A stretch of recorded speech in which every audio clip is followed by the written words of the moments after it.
Hello, friends. Did you know that nearly 80% of those who watch my videos aren't subscribed? If you enjoy the content, I'd truly appreciate it if you hit that subscribe button. It helps a lot. Also, don't forget to leave a like and share your thoughts in the comments. Your interaction not only supports the channel's growth, but also helps these stories reach more people. Thank you all for being here. By the way, where are you watching from? Let me know in the comments.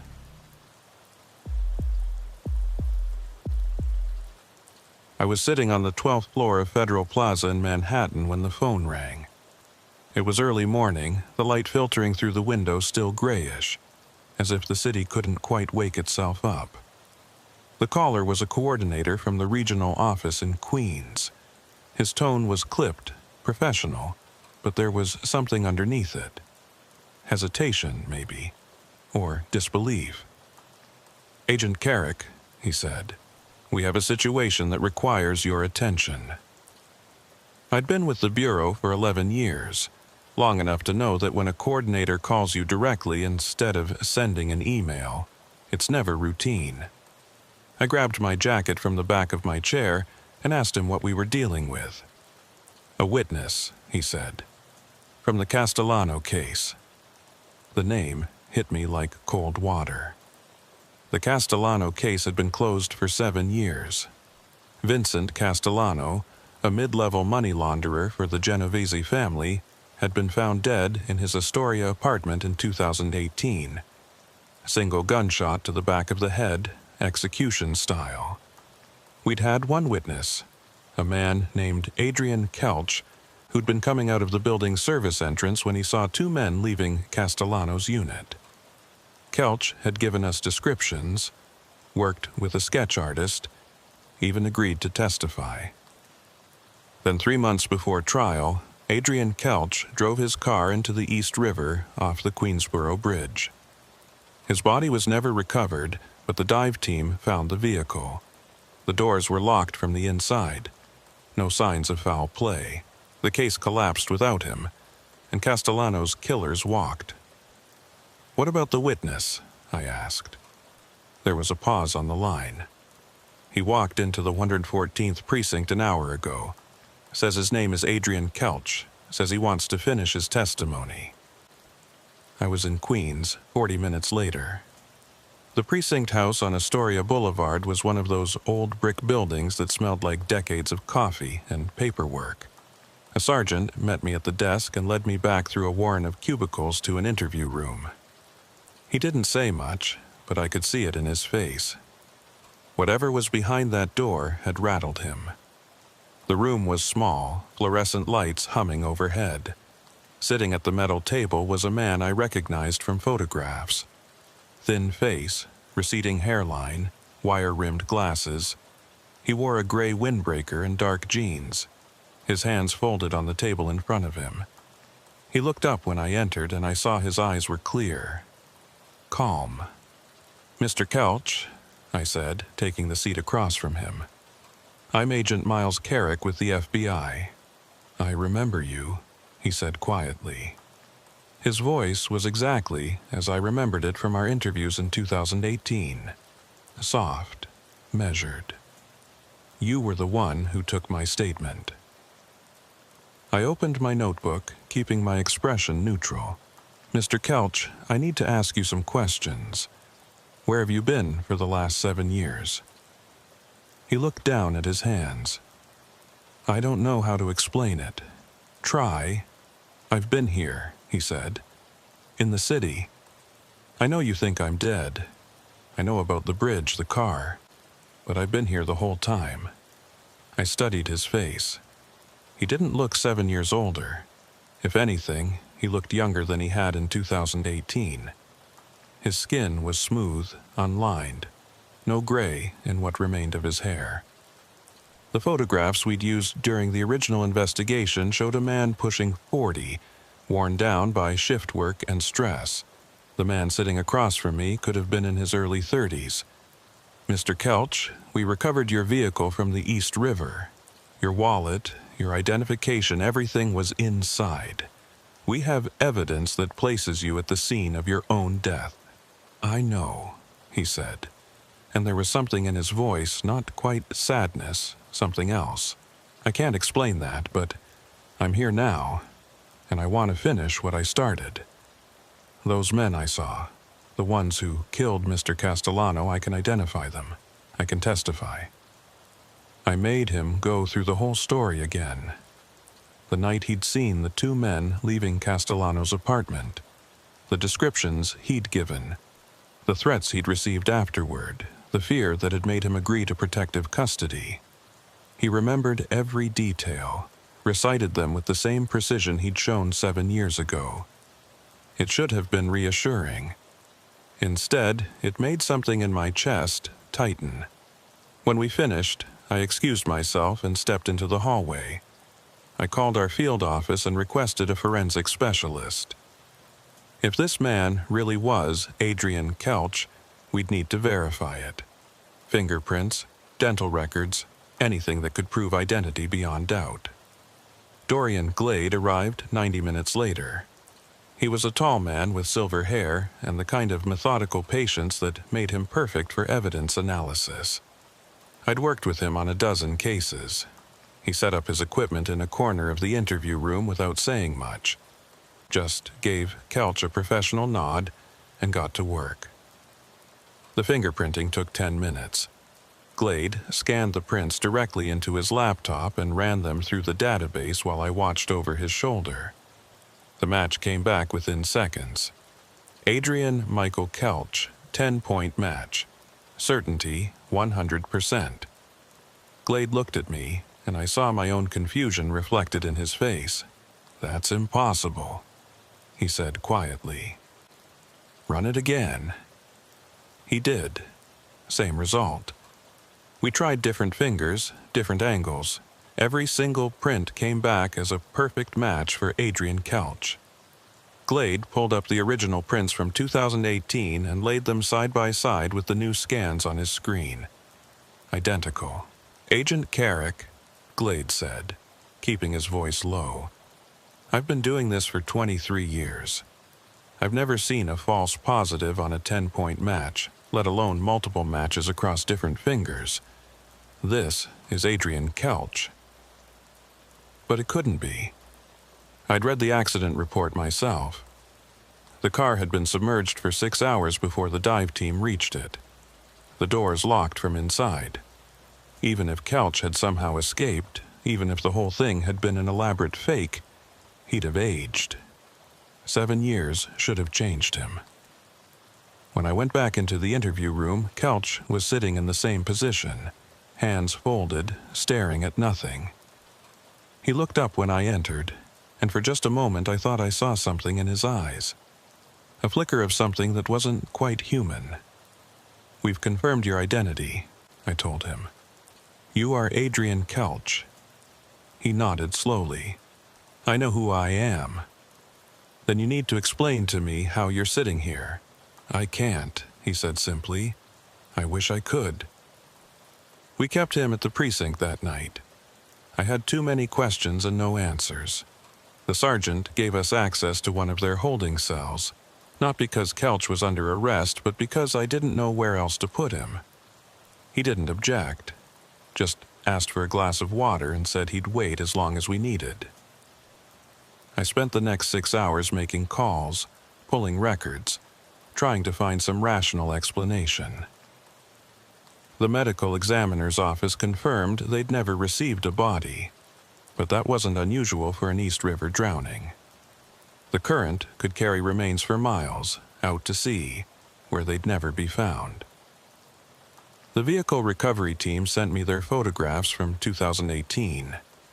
The car had been in 40 feet of water, intact, no signs of forced entry. Around midnight, I went down to check on Kelch. The cell was at the end of a long hallway, away from the main booking area.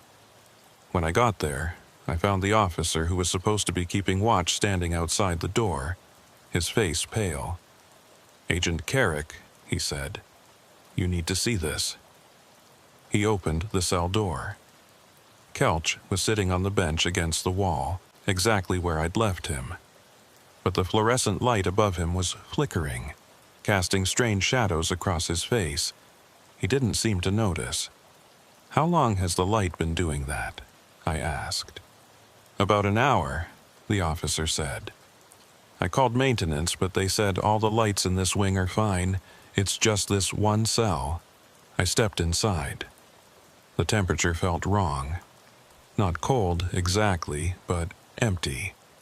Like the air itself was thinner. Kelch looked up at me, and in the stuttering light his face seemed to shift. One moment he looked solid, real.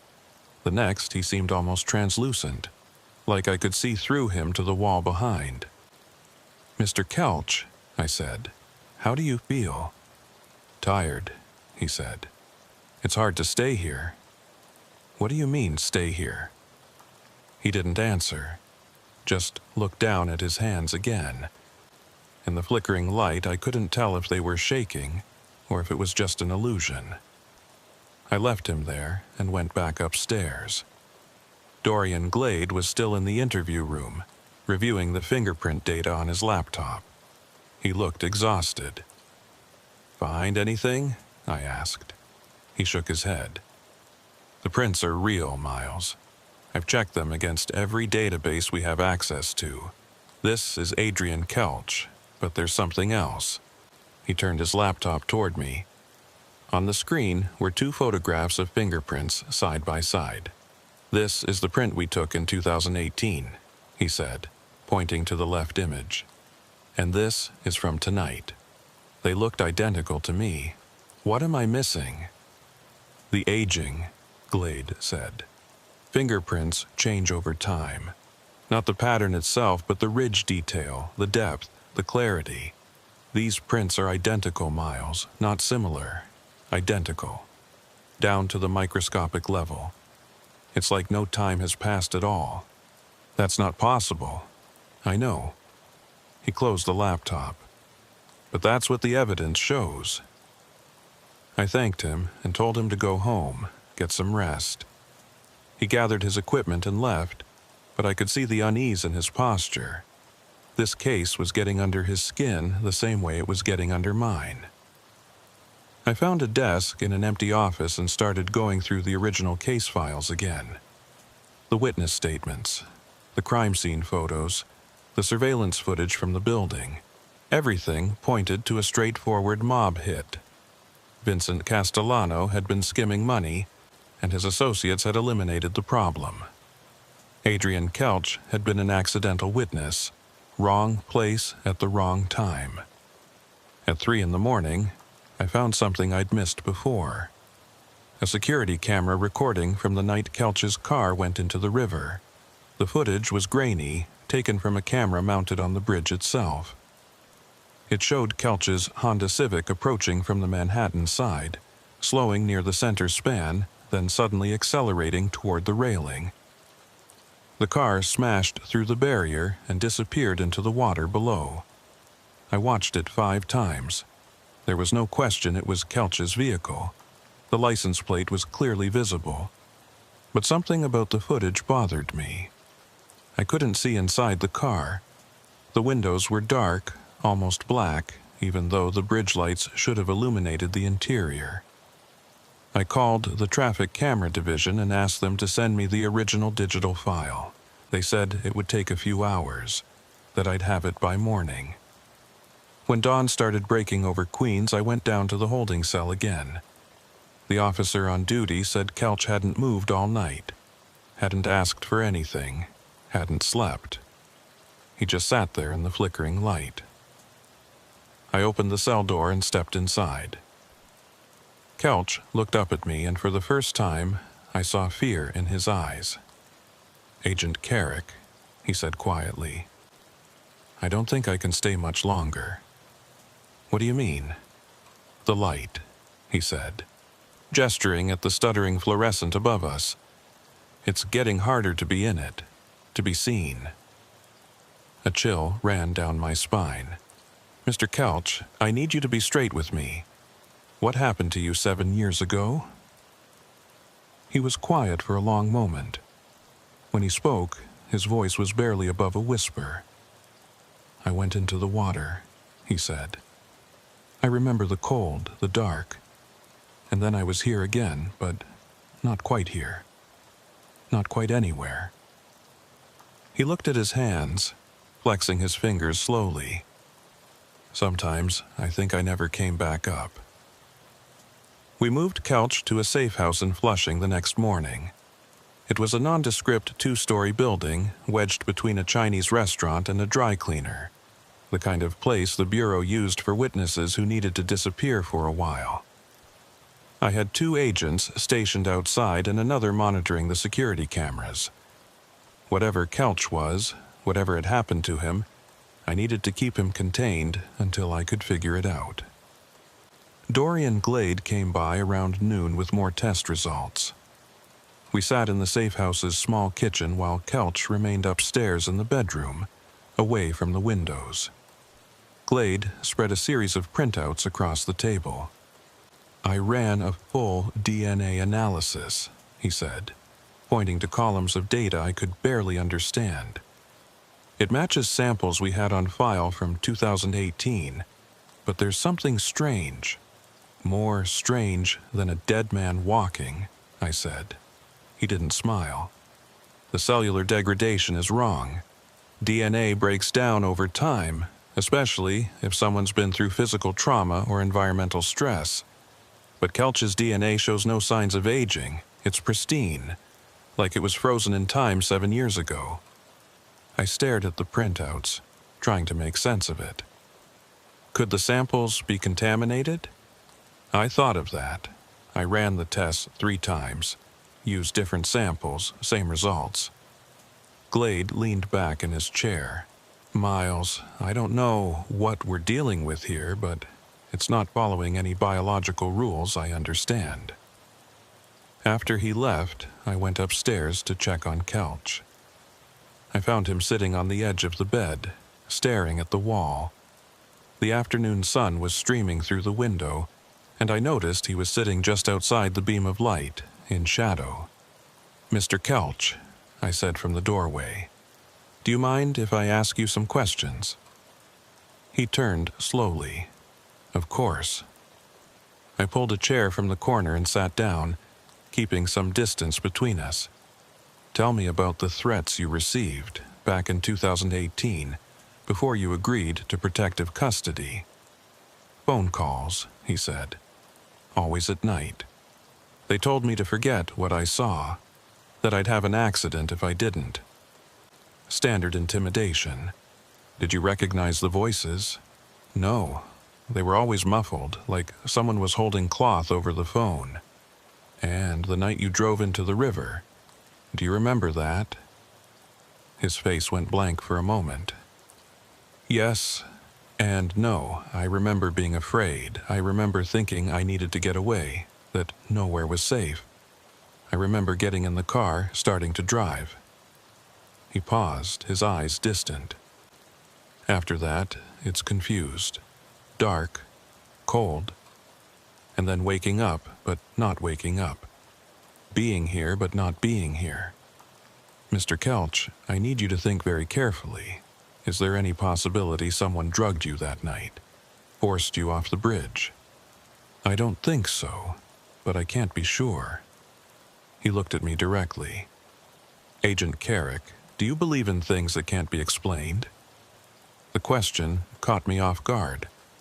"I believe in evidence. That's not what I asked." I stood up, walked to the window. Outside, the street was busy with afternoon traffic, people going about their normal lives. "I believe there are things we don't understand yet. That doesn't make them supernatural. Then how do you explain me?" I didn't have an answer for that. That evening, I received the digital file from the traffic camera division. I loaded it onto my laptop and watched the bridge footage again, this time with better resolution. The Honda Civic approached from Manhattan, slowed near the center span, then suddenly veered toward the railing. But something was different in this version. As the car broke through the barrier just for a single frame, I could see through the windshield. The driver's seat was empty. I paused the footage, rewound it, watched it again, frame by frame. The car accelerated, The driver's seat was occupied. The car hit the railing. The driver's seat was empty. The car disappeared into the water. I sat back, my heart pounding. It had to be a glitch in the footage, a blur from the speed of the impact. But I'd seen enough surveillance video in my career to know what a glitch looked like. This wasn't that. I called Dorian Glade. He was at home, but he answered on the second ring. "Dorian, I need you to analyze some footage. Can you come back to the safe house?" "Oh? Oh." He arrived 30 minutes later. I showed him the bridge video, pointed out the frame that bothered me. He loaded it into his analysis software and started breaking it down, examining each frame in sequence. After 20 minutes, he looked up at me. "Miles, there's no evidence of tampering. This is the original footage, no edits, no manipulation. Then what am I seeing? What we're both seeing." He ran the sequence again, this time in extreme slow motion. The driver is there, and then he's not. Between these two frames, he vanishes. That's physically impossible. Everything about this case is physically impossible. Glade closed his laptop. "I think we need to consider the possibility that whatever we have upstairs isn't entirely Adrian Kelch, or isn't only Adrian Kelch." "What are you saying?" "I'm saying the evidence doesn't support a living human being. The lack of aging, the DNA preservation, this footage. It's like we're dealing with a recording, an echo. I wanted to dismiss it, to find some rational explanation that made sense. But every piece of evidence pointed to the same impossible conclusion. Adrian Kelch had died 7 years ago, and what came back wasn't quite alive." Late that night, I was sitting in the safe house's living room going through case files when I heard something from upstairs. A voice, low and rhythmic. I grabbed my service weapon and climbed the stairs slowly. The sound was coming from Kelch's room. The door was ajar. I pushed it open carefully and saw Kelch sitting on the floor in the corner, his back against the wall. He was speaking, but not in English. The words were unfamiliar, almost mechanical. The same phrase over and over. "Mr. Kelch?" He didn't respond, just kept repeating those strange words, his eyes fixed on something I couldn't see. I holstered my weapon and approached slowly. "Mr. Kelch, can you hear me?" The repetition stopped. He looked up at me, and his eyes were different, darker. "I'm sorry, Agent Carrick. Sometimes I forget where I am." "What were you saying?" "I don't know." He pulled himself up, using the wall for support. "It's like there's static in my head, words that aren't mine." I helped him back to the bed. His skin was cold to the touch, like he'd been standing outside in winter. "You need to tell me the truth. All of it.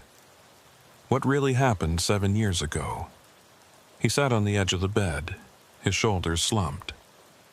"I told you what I remember, but there's more.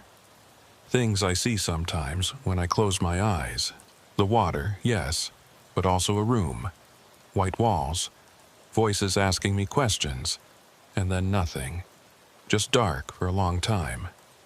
Until I woke up in Queens 3 days ago, sitting on a bench near the precinct with no idea how I got there. What kind of questions? About the Castellano case, what I saw, who I'd talked to. They wanted to know everything." His hands were shaking. "I think they killed me, Agent Carrick. I think they drowned me, and somehow I came back wrong." I wanted to tell him that was impossible, that people don't come back from death. But looking at him in that moment, with the streetlight from outside casting half his face in shadow, I wasn't sure anymore. The next morning, I got a call from our field office. There had been a development in the Castellano case. One of the men Kelch had described, a Genovese associate named Frank Terranova, had been found dead in his car in Brooklyn. Single gunshot to the head, same as Castellano. No witnesses, no evidence. I asked when it happened. The night before, around the same time, Kelch had been sitting in the corner, repeating those strange words. I drove to Brooklyn to see the crime scene. Terranova's body was still in his Lincoln Continental, parked in an alley behind a social club on Court Street. The forensics team was processing the vehicle when I arrived. I showed my credentials and asked to take a look. Terranova had been shot through the driver's side window at close range. Powder burns on his skin suggested the gun had been inches from his head. The bullet had exited through the passenger window and lodged in the brick wall of the building. Standard execution, professional work. But something caught my eye. On the dashboard, written in what looked like condensation on the windshield, were words. They were fading fast in the morning sun, but I could just make them out. The same phrase Kelch had been repeating the night before. I took photographs before the words disappeared completely, then called Dorian Glade and had him meet me at the safe house. When I arrived, I found the 2 agents I'd left on duty standing outside, looking shaken. "Agent Carrick," one of them said, "something's wrong with the witness." I ran upstairs. Kelch's room was empty. The window was still locked from the inside. The door to the hallway had been monitored all night. There was no way out, but Adrian Kelch was gone. We searched the entire building, the neighboring properties, the surrounding blocks. No sign of him. It was like he'd simply vanished into thin air. The security footage showed nothing. One moment the camera recorded an empty hallway outside his room. The next moment the feed went dark for exactly 6 seconds. When it came back, everything looked the same. But Kelch was already gone. Dorian Glade arrived and examined the room. He dusted for prints, collected samples, analyzed every inch of the space. After 2 hours, he came downstairs with a puzzled expression. "Miles, there's no physical evidence that Kelch left through conventional means. The window's still locked. No disturbance of the dust on the sill. But there's something else." He showed me his laptop. On the screen was a thermal image taken from one of our cameras. "This is from last night around 3 a.m. Look at Kelch's heat signature." I studied the image. The figure sitting on the bed should have shown up as bright red and orange, indicating normal body heat. Instead, it was pale blue, the same temperature as the room around it. "He's cold," I said. "Colder than cold. He's ambient temperature, like he wasn't generating any heat at all." Glade scrolled through more images. "And look at this. His signature gets fainter over time. By 5 a.m., you can barely distinguish him from the background." "What does that mean?" "It means whatever we were holding wasn't alive in any biological sense." He closed the laptop. "I think he was fading, Miles. Disappearing. And last night, he finally ran out of whatever energy was keeping him visible." I went back upstairs and stood in the empty room.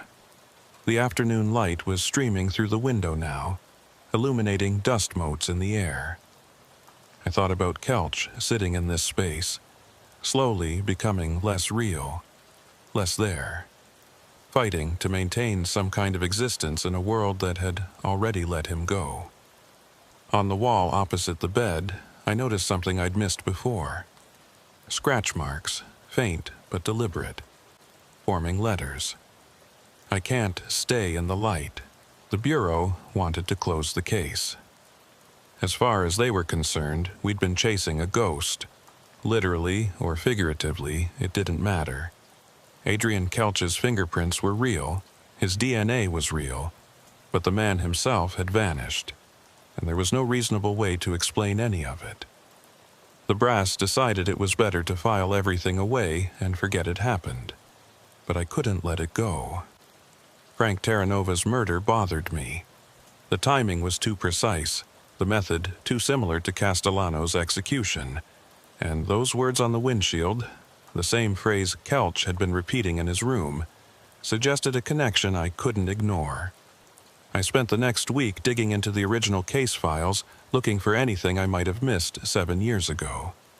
I re-interviewed witnesses, tracked down associates of both Castellano and Terranova, searched for any link between them and Kelch beyond the obvious. What I found was a pattern. In the months after Kelch's car went into the East River, 3 other Genovese associates connected to the Castellano hit had died under suspicious circumstances. One fell from his apartment balcony. Another overdosed on heroin despite having no history of drug use. The third crashed his car into a concrete barrier on the Hutchinson River Parkway. No witnesses to any of them. All ruled accidents or suicide. And now Terranova, 7 years later, shot in the same manner as Castellano. I called the lead detective on each case, asked if there had been anything unusual about the investigations. Most of them gave me nothing. Standard deaths, standard procedures. But the detective who'd worked the Parkway crash mentioned something that made my skin crawl. There was something weird about the scene, he said. The car was totaled, wrapped around the barrier. But when we pulled the driver out, his body was cold. Not fresh dead cold, like he'd been sitting in a freezer.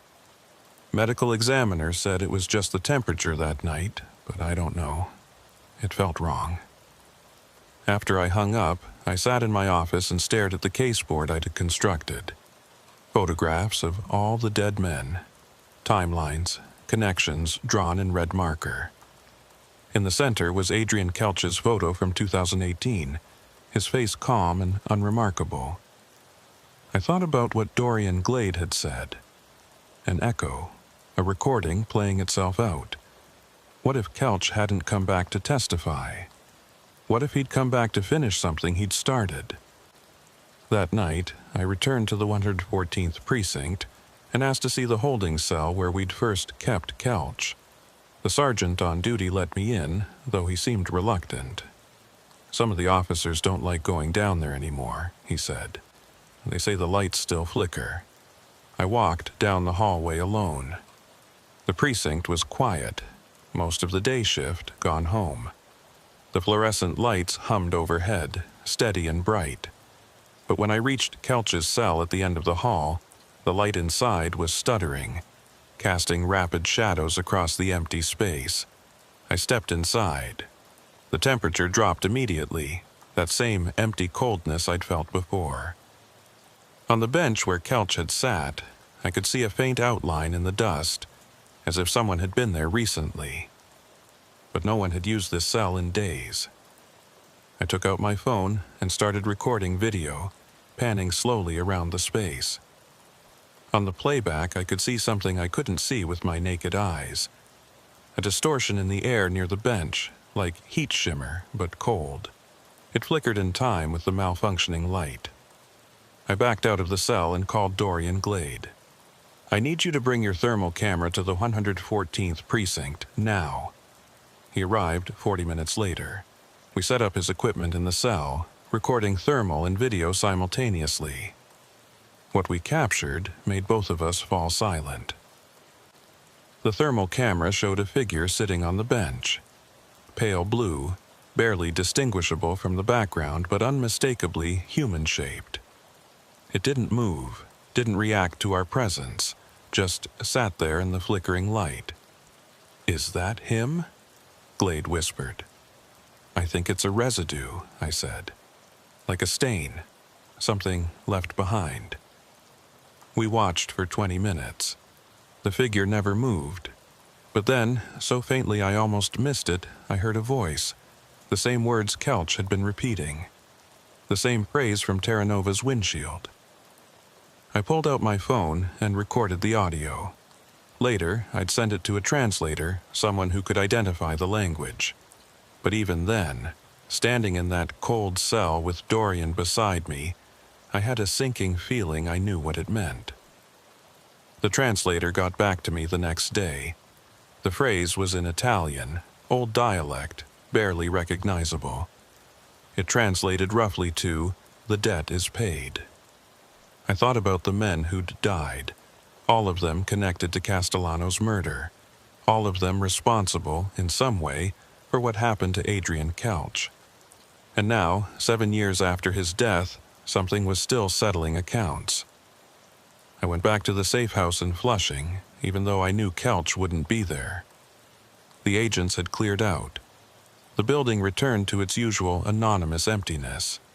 I stood in the room where Kelch had stayed, looking at those scratch marks on the wall. I can't stay in the light. It made sense now. Whatever had come back wasn't meant for the living world. It existed in shadows, in cold spaces, in the gaps between moments. The light, real light, warm and alive, was painful to it, unsustainable. But in the dark, in the cold, it could act.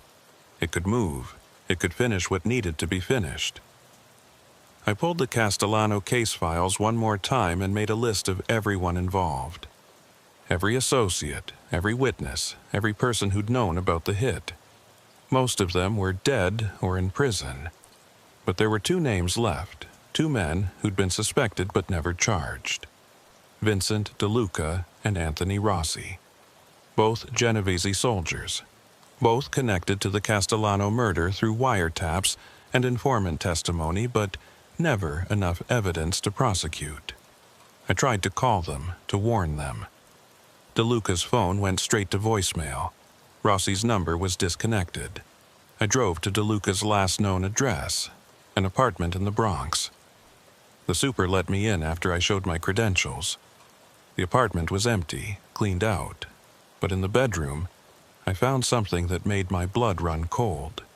The same words, written in dust on the mirror. The debt is paid. Vincent DeLuca's body was found 3 days later in a stolen car in Jersey City. Shot through the head at close range. No witnesses. No evidence except powder burns and a 9mm bullet that matched no weapon in any database. Anthony Rossi disappeared the same week. His credit cards stopped being used. His cell phone went dark. No one saw him leave his home in Staten Island, but when police finally entered, they found the house empty.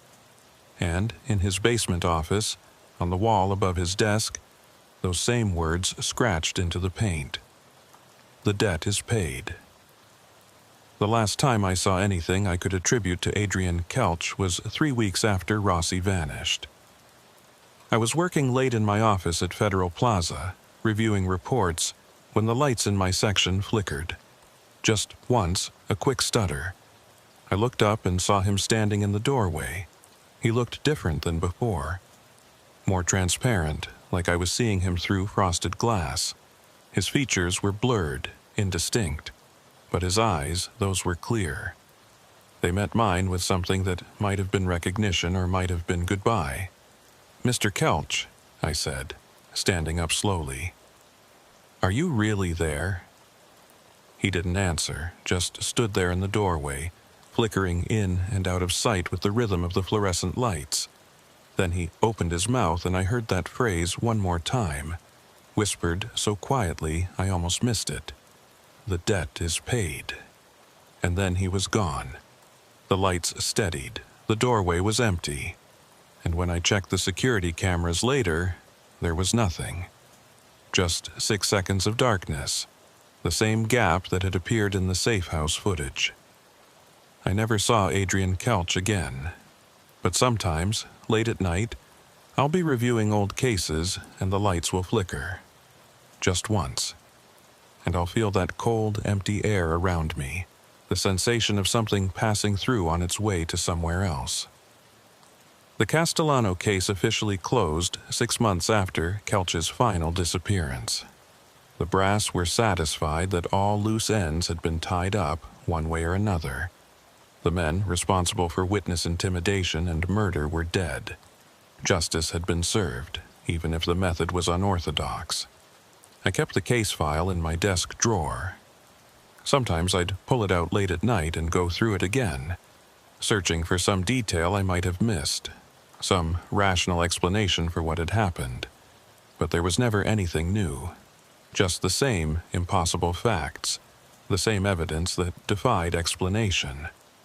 Dorian Glade transferred to the Seattle field office 8 months after the case closed.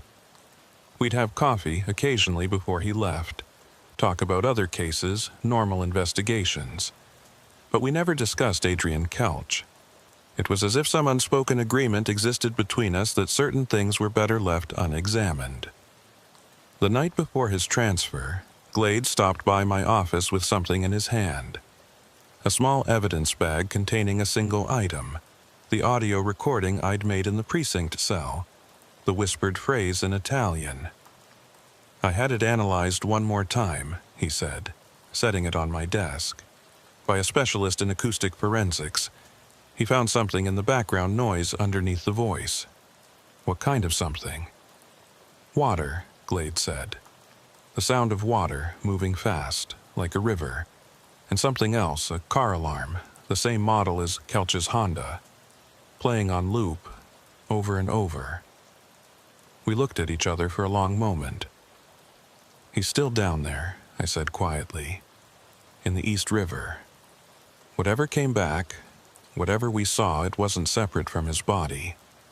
It was connected, tethered. Glade nodded. That's what I think, too. The real Adrian Kelch died 7 years ago. What came back was something else. An echo of his last thoughts, his last intentions. Running on guilt and anger and unfinished business. After he left, I sat alone in my office and thought about that. About a man who'd done the right thing, who'd tried to testify, who'd been killed for it. And about whatever force or mystery allowed him to come back. Not fully, not alive, but enough to finish what he'd started. I thought about DeLuca and Rossi and Terranova and all the others. About their families, who'd never know what really happened, who'd bury their dead with unanswered questions. About justice served through channels no court would recognize. A few months later, I was working a new case, something routine involving bank fraud.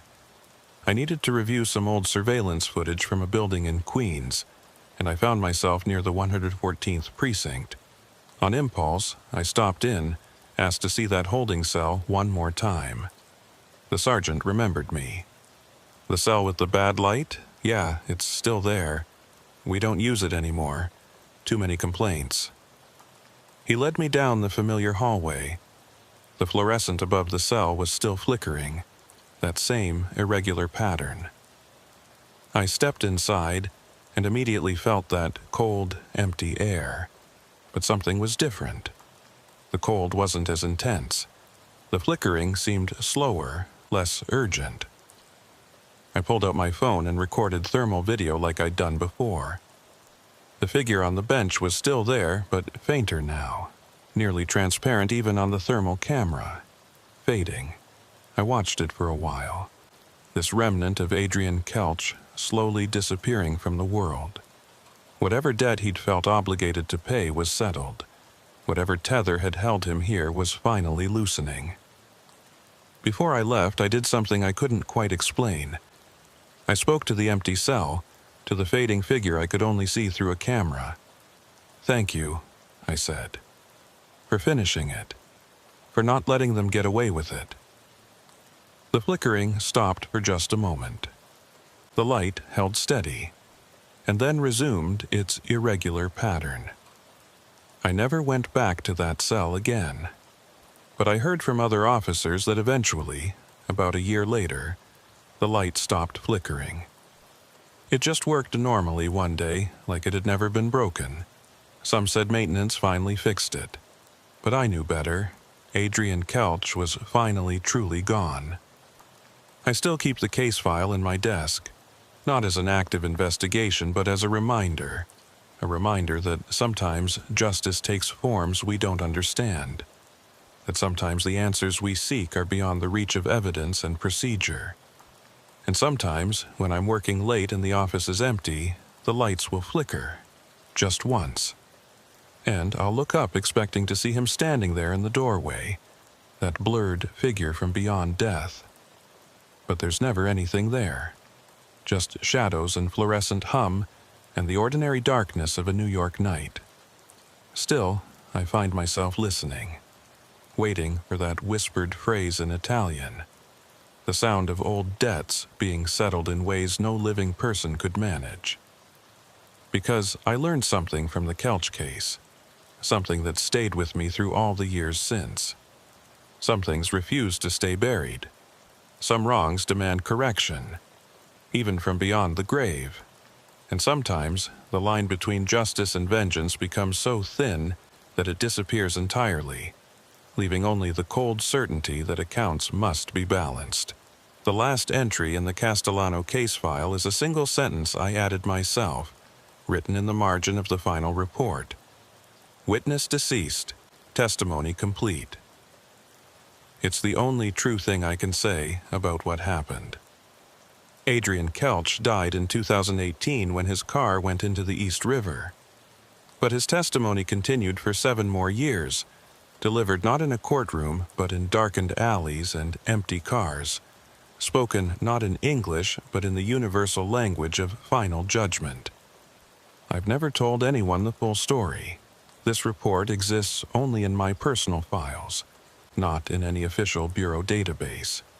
Because how do you explain to a supervisor that you spent months tracking a ghost? That you collected evidence of the impossible? That you watched justice be served by something that shouldn't exist? You don't. You file it away, mark it closed, and move on to cases that make sense. But late at night, when the city is quiet and the office lights cast long shadows, I think about Adrian Kelch, about the man who was too brave for his own good, who tried to do the right thing and paid for it with his life, and about what came after, the thing that wore his face, carried his memories, and refused to let his death be meaningless. There's a photograph I keep tucked into the case file. It's from the security camera at the 114th precinct, taken the morning Kelch first walked in. He's standing at the front desk talking to the sergeant, and just for a moment, he's looking directly at the camera. His expression is calm, resolved. He knows what he's come to do. But if you look closely at the photograph, you can see something else. The shadow he casts on the floor behind him is wrong. It's too long, too dark, stretching back toward the exit, like it's trying to pull him away. Like even then, some part of him knew he didn't belong in the light anymore. I look at that photograph sometimes and wonder, did Adrian Kelch really come back? Or did something else, something that existed in the cold and the dark, use his form to accomplish what he couldn't finish in life? Was it justice or something more ancient, more primal? Revenge dressed up in the clothes of a dead man? I don't have answers. The evidence is contradictory, impossible, defying every rule of logic and science. Adrian Kelch is dead. Adrian Kelch came back. Both statements are true. Both statements are verified by fingerprints, DNA, surveillance footage, and witness testimony. The paradox is perfect, unsolvable. And maybe that's the point. Maybe some mysteries aren't meant to be understood, only witnessed. Maybe the universe has rules we don't know yet, allowances made for debts so profound that not even death can prevent their collection. All I know for certain is this. On a cold morning in Queens, a dead man walked into a police station and asked to finish his testimony. And before he faded back into whatever darkness had carried him, he made sure every person responsible for his death paid the same price he did. The debt is paid. Those words still echo in my head sometimes, whispered in that strange hollow voice. I'll be falling asleep and I'll hear them, faint as breath on a cold window. And I'll wonder if Adrian Kelch is truly gone, or if some thin residue of him still exists, caught in the space between the living world and whatever comes after. Last week, I got a call from the dive team that works the East River. They'd been doing routine training exercises near the Queensboro Bridge when they found something. A Honda Civic, submerged in 45 feet of water, covered in silt and river growth. The license plate matched Adrian Kelch's vehicle from 2018. But here's the thing. We'd already recovered that car 7 years ago. I'd seen the photographs, read the reports. that Honda had been pulled from the water, processed, and eventually scrapped.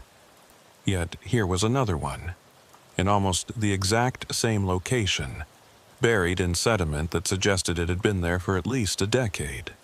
The dive team asked if I wanted them to bring it up. I told them no. Some things are better left where they are, in the cold and the dark, where they belong. Because I've learned that the East River keeps its secrets, and some of those secrets come back when they choose to, not when we call them. Adrian Kelch is in that car, and he's not. He's in that flickering cell at the 114th precinct, and he's not. He's standing in doorways throughout the city, a cold presence felt but never quite seen, settling accounts that were 7 years overdue. Or he's nowhere at all, just a story I tell myself to make sense of things that have no sense. Just a case file that should have been closed but never quite can be. I don't know anymore. And after everything I've seen, everything I've documented and witnessed and tried to understand, I've made peace with not knowing. Some debts transcend death. Some testimony gets delivered regardless of whether the witness is alive to give it.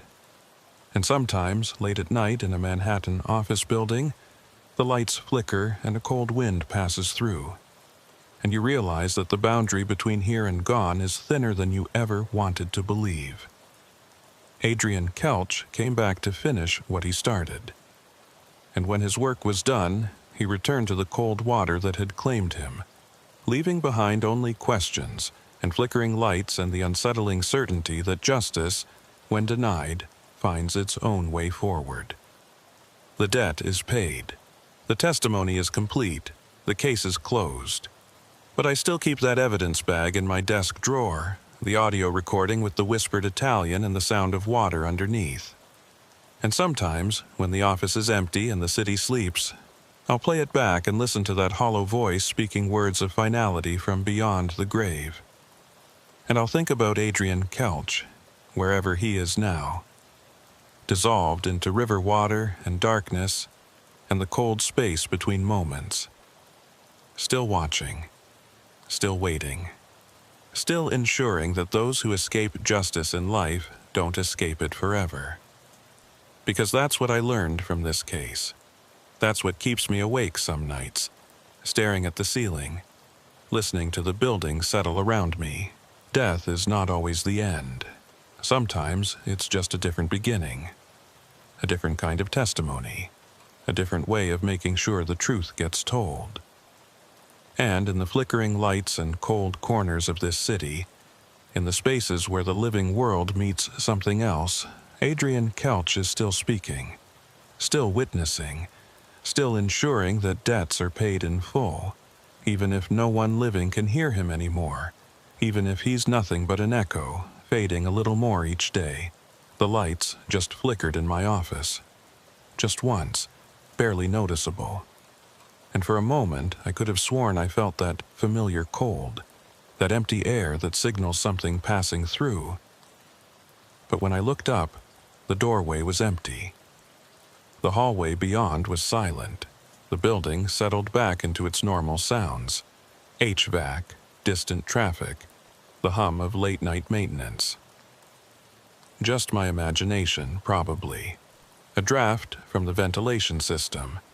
The power grid cycling, or maybe Adrian Kelch making his final rounds, saying goodbye to the one person who tried to understand what happened to him. I'll never know for sure, and maybe that's exactly how it should be.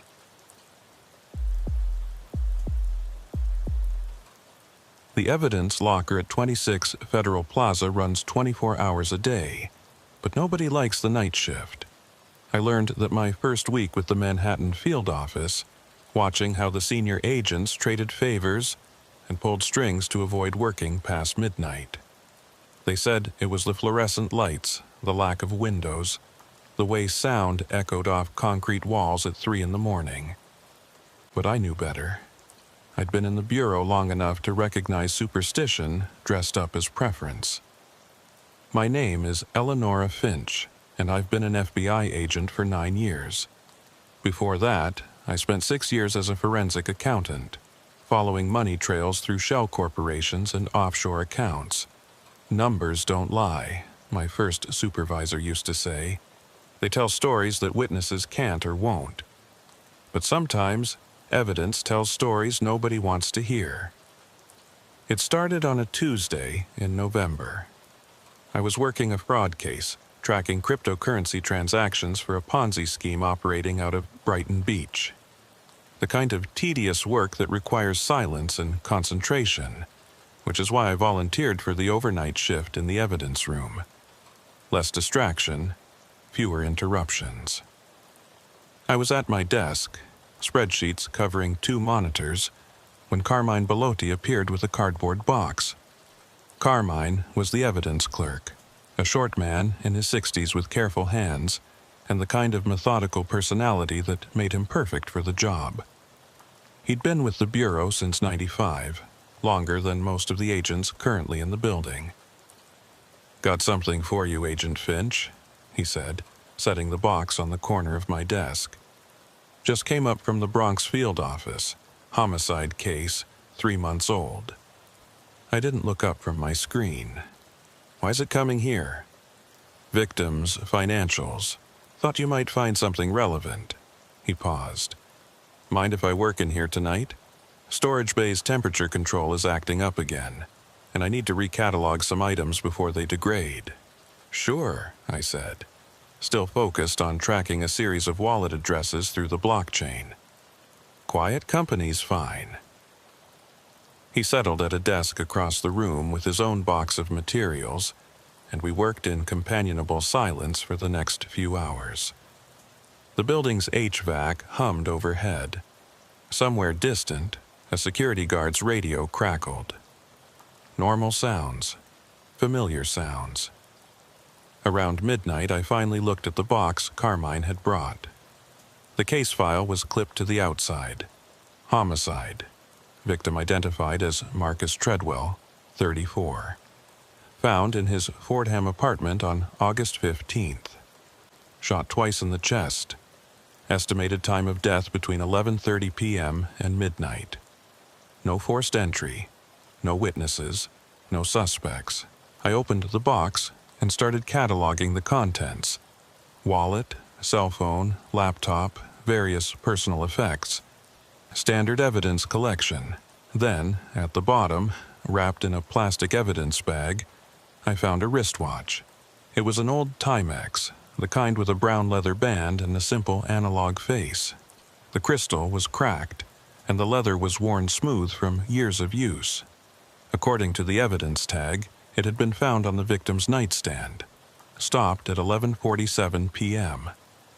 I picked up the bag to examine it more closely, and that's when I felt it. A vibration, faint but distinct, like the watch was running inside the sealed plastic. I held it up to the light. The second hand was moving. "Carmine," I said, keeping my voice level, "did anyone wind this watch before it was logged?" He looked up from his work. "What watch?" I showed him the evidence bag. Through the plastic, we could both see the second hand sweeping smoothly around the face, marking off time that shouldn't exist. Carmine stood and walked over, his expression troubled. "That's not possible. I processed that evidence myself when it came in from the Bronx. The watch was stopped. I noted it specifically. 11:47 p.m., same time as the estimated death." We both watched the second hand complete another circuit. Then another. The movement was smooth, mechanical, normal. Except the watch should have needed winding, should have been as dead as the man who'd worn it. "Maybe the movement got jarred when I picked it up," I said, more to convince myself than Carmine. "Old watches can be temperamental." "Sure," Carmine said, but he was still staring at it. "That must be it." He went back to his desk, and I set the evidence bag aside, returning to my cryptocurrency trails. But I couldn't stop glancing at it. The watch kept running, the second hand maintaining its steady pace, tick, tick, tick, through the silence of the evidence room. At 12:15 a.m., I picked up the evidence bag again and looked at the watch face. It now read 12:02 a.m., not the current time. The watch was running fast, or I was running slow. I checked my phone. 12:15 a.m. Exactly. The watch was wrong, but it was running. I made a note in my case log, photographed the watch through the plastic, and returned to my financial analysis.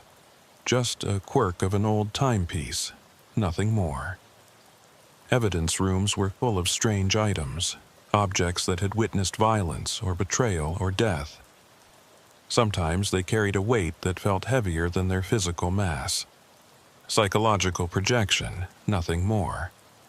But when I looked up 20 minutes later, the watch had stopped again. The second hand was frozen at 11:47 p.m. I stared at it for a long moment, then checked my phone. 12:35 a.m. I'd been watching the watch run just minutes ago. There was no way the spring had wound down that quickly. No mechanical explanation for it stopping at the exact same time it had stopped before. "Carmine," I said quietly, "what time did Marcus Treadwell die?" He pulled up the case file on his computer. Me estimated between 11:30 and midnight. Why? The watch stopped at 11:47. Right. That's noted in the evidence report. Probably stopped when he fell, impact from hitting the floor. It was just running. I saw it. You saw it. He looked at me, and I saw something flicker across his face. Not disbelief. Recognition. Like he'd seen something similar before and didn't want to acknowledge it. "I'll make a note in the log," he said finally. "Possible malfunction in the watch mechanism. We should have a horologist examine it." But we both knew that wasn't what we'd witnessed. The rest of the shift passed without incident. I finished my analysis of the cryptocurrency transactions, wrote up my report, and prepared to head home when the day shift arrived at 7 a.m. As I packed my bag, I glanced at the evidence box one more time. The watch was still stopped at 11:47 p.m. I mentioned it to my partner, Rex Standish, when we met for our regular Thursday briefing. Rex was a 20-year veteran, a broad-shouldered man with silver hair, and the kind of calm authority that came from seeing everything at least once. We'd been partnered for 2 years, and I trusted his judgment more than almost anyone else in the bureau. "So you're telling me a watch started running on its own, then stopped at the same time the victim died?" he said, stirring sugar into his coffee.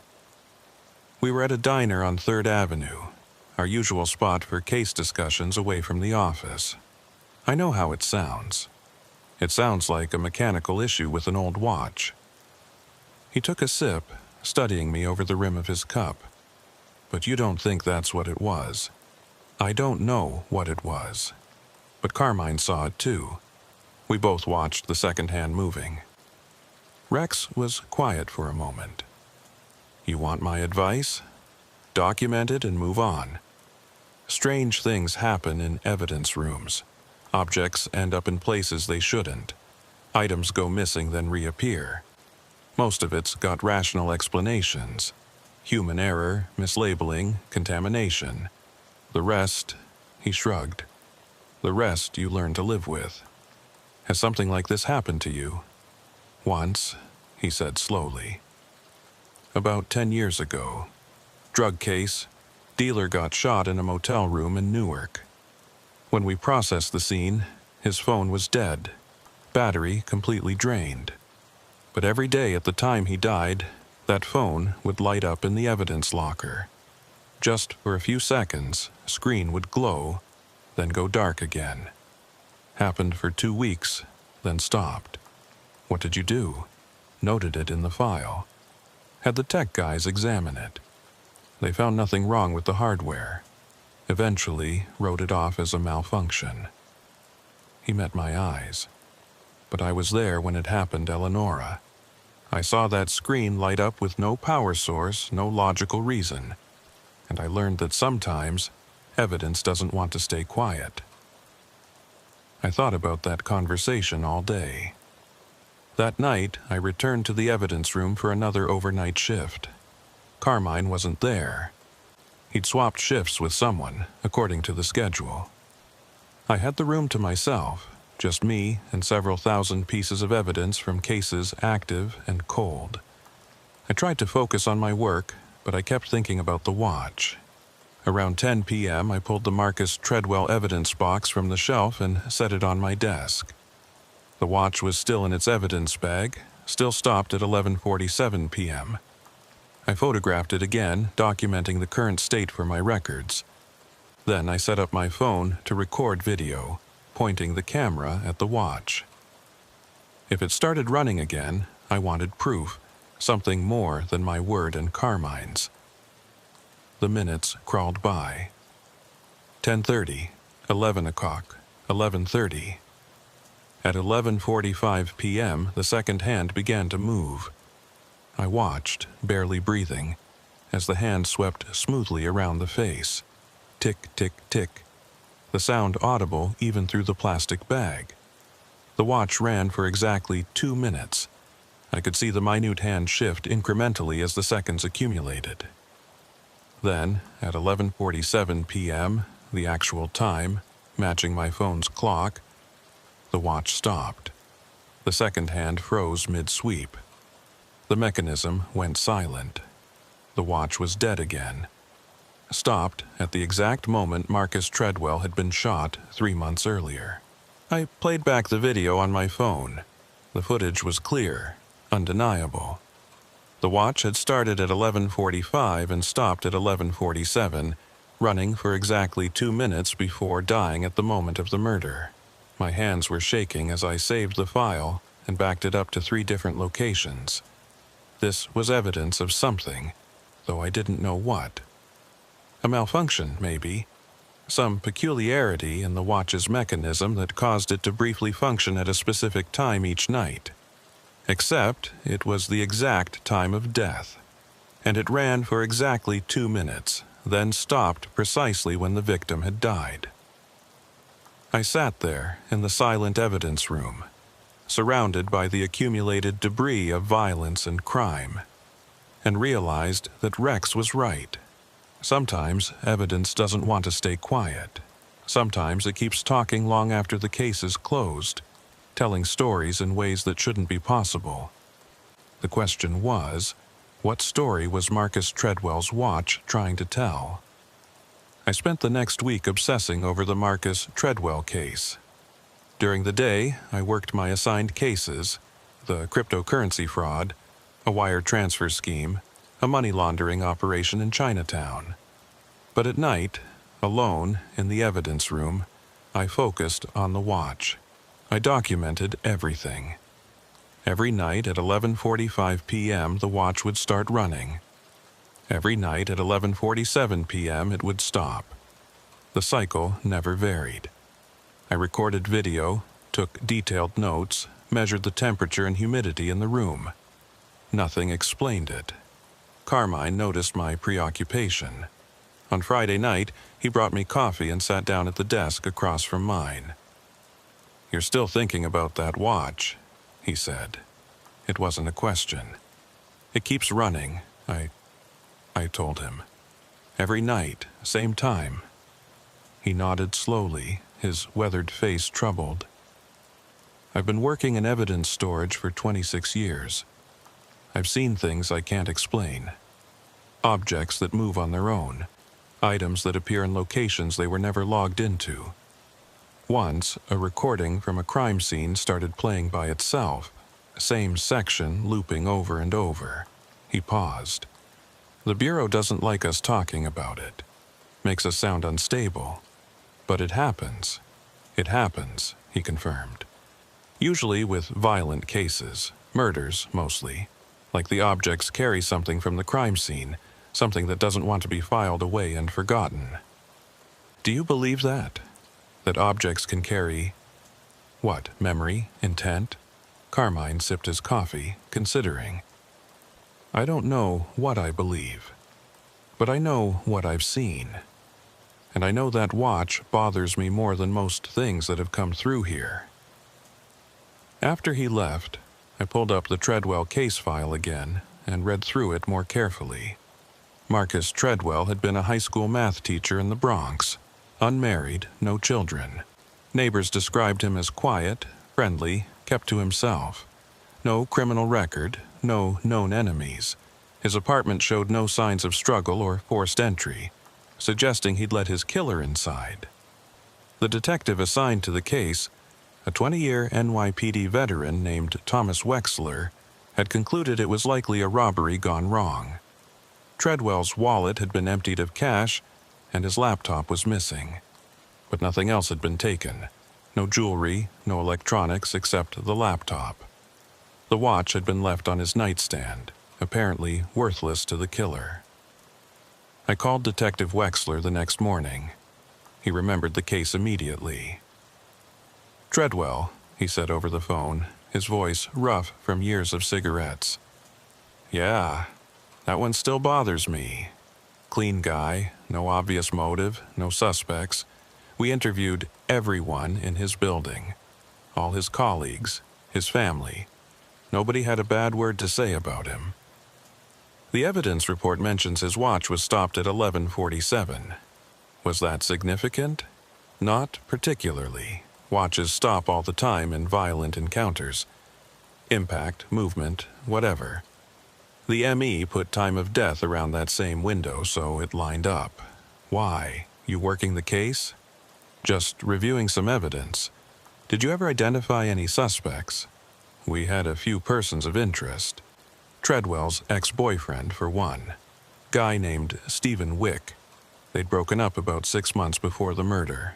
Bitter split, according to friends. Wick had an alibi, though. Said he was at a bar in Hell's Kitchen that night. We verified it with security footage, credit card receipts. He was there from 10 p.m. to 1 a.m., solid. Anyone else? A colleague at the school. Woman named Patricia Morris. She and Treadwell had a dispute about department funding. Got pretty heated, apparently. But she was home with her husband that night, confirmed. After that, we ran dry. No physical evidence, no DNA, no witnesses. Case went cold after 3 months. After I hung up, I sat at my desk thinking. A murder with no obvious suspects, no clear motive, no physical evidence beyond the victim's body and the spent bullets. Just another statistic in a city full of unsolved crimes. And a watch that kept running at the exact moment of death. That night, I was in the evidence room at 11:30, watching the clock. Rex Standish had agreed to join me, curious to see the phenomenon for himself. He sat across from me, arms folded, expression skeptical but open. "If nothing happens," he said, "you're buying breakfast. Deal." At 11:45, the second hand on Marcus Treadwell's watch began to move. Rex leaned forward, his skepticism evaporating. Jesus Christ. We watched in silence as the watch ran its 2-minute cycle. The second hand swept smoothly around the face. The mechanical movement steady and precise. At 11:47, it stopped, freezing mid-rotation. Rex reached for the evidence bag, held it up to the light. "This is sealed, right? Nobody's tampered with it?" "Sealed, since it was logged 3 months ago. I've been documenting it every night. Same pattern, same times." He set the bag down carefully like it might explode. "This is going in my report. Command needs to know about this." But when we tried to escalate it, we hit bureaucratic walls. The assistant director wasn't interested in anomalous evidence behavior. The forensics lab said they were too backlogged to examine a watch from a cold case. Even the detective on the original case, when I called him back, told me to stop wasting his time with paranormal bullshit. "Nobody wants to deal with it," Rex said, after our third attempt to get someone to pay attention. "They're hoping if they ignore it long enough, it'll go away. It's not going away. It keeps happening. Then document everything and wait. Eventually, something will break." He was right, though not in the way either of us expected. 2 weeks after I first noticed the watch running, the surveillance cameras in the evidence room started malfunctioning. The footage would be clear, normal, then suddenly cut to black for a few seconds before resuming. It always happened at the same time. 11:47 p.m. The IT department was baffled. They checked the cameras, the servers, the power supply. Everything was functioning normally. But every night, at the exact moment Marcus Treadwell had died, the cameras went dark for 6 to 8 seconds. "It's spreading," Carmine said quietly when I told him. "Whatever's happening with that watch, it's affecting other systems now." "That's not possible. Electronic interference from a mechanical watch, it makes no sense." "None of this makes sense, but it's happening." I started staying later, arriving earlier, watching not just the watch but everything around it. The evidence room felt different now, colder.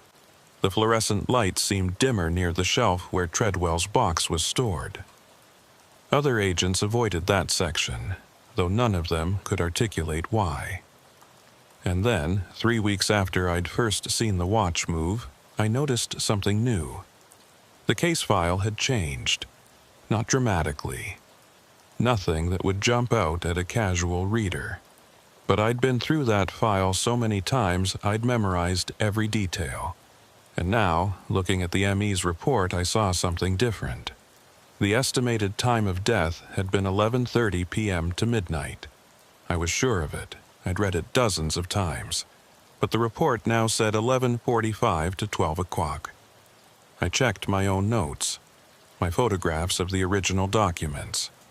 In every photo, the time range was 11:30 to midnight, but the physical document in the file now read 11:45. I showed it to Rex. He pulled up the digital copy of the ME's report from the NYPD database. It matched the physical document, 11:45 to 12 o'clock. "You must have misread it," he said, but his tone was uncertain. "I didn't misread it. Look at my photographs. Look at the date stamps." We compared everything.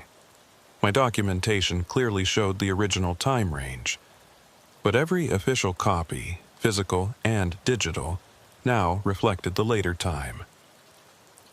"This is impossible," Rex said flatly.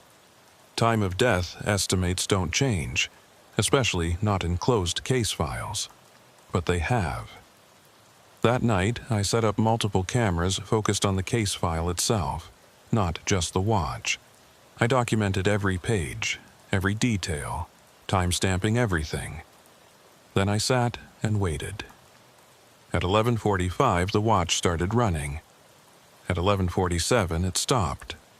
And in the space between those 2 minutes, while the surveillance cameras went dark, something changed. When I checked the file afterward, another detail had shifted. The description of the entry wound had been slightly reworded, not enough to change the meaning, but enough to be noticeable if you were looking for it.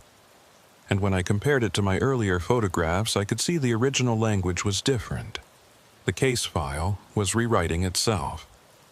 Slowly, subtly, details were changing, and each change seemed to pull the official record closer to the watch's timing, as if the watch was somehow pulling reality toward itself, adjusting the past to match its frozen moment. I documented everything and took it to Rex. We sat in his car outside Federal Plaza at 2 a.m., reviewing the evidence on my laptop. "This can't be happening," he said, but his voice lacked conviction. "It is happening. Every night, something changes. The time of death, the wound descriptions, small details in the witness statements.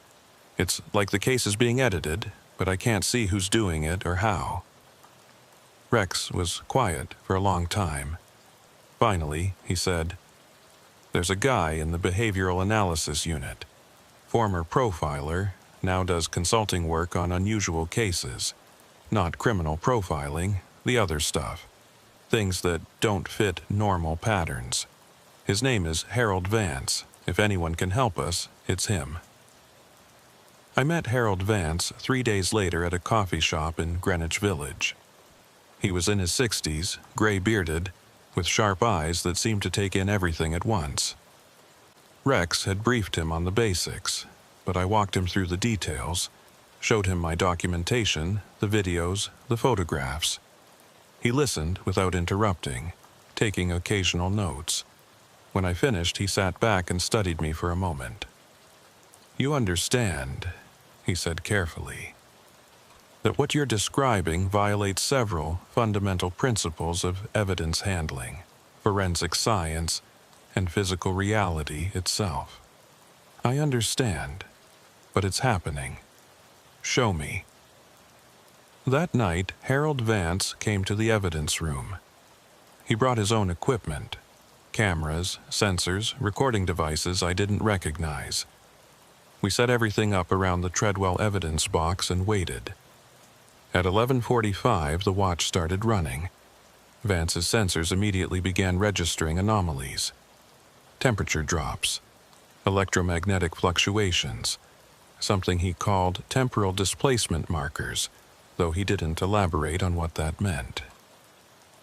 At 11:47, the watch stopped. The surveillance cameras went dark for 7 seconds.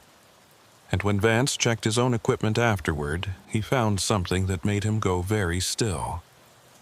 "Look at this," he said, showing me one of his devices. It displayed a waveform, tracking something he called causality patterns. The graph showed a smooth line, then a sharp disruption at exactly 11:47. This indicates a break in the normal flow of cause and effect. For those few seconds, the surveillance cameras went dark, and during that gap, events were altered. What kind of events? Small ones. Details. But enough to change the factual record. He looked at me seriously. "Agent Finch, I think what we're dealing with here is some form of temporal echo. The watch isn't just running, it's replaying the moment of death. And each time it does, it's slightly altering the past, pulling the official record toward its own frozen moment. That's impossible. So is everything else you've shown me. But the evidence is clear. Something about Marcus Treadwell's death left an imprint, a kind of wound in time itself. And that watch is the focal point, endlessly repeating those final 2 minutes." He packed up his equipment, his expression troubled. "I'll write up my findings, but I doubt anyone will take them seriously. This kind of phenomenon, if that's even the right word, it doesn't fit into any official framework. The Bureau won't know what to do with it." After he left, I sat alone in the evidence room, staring at the watch.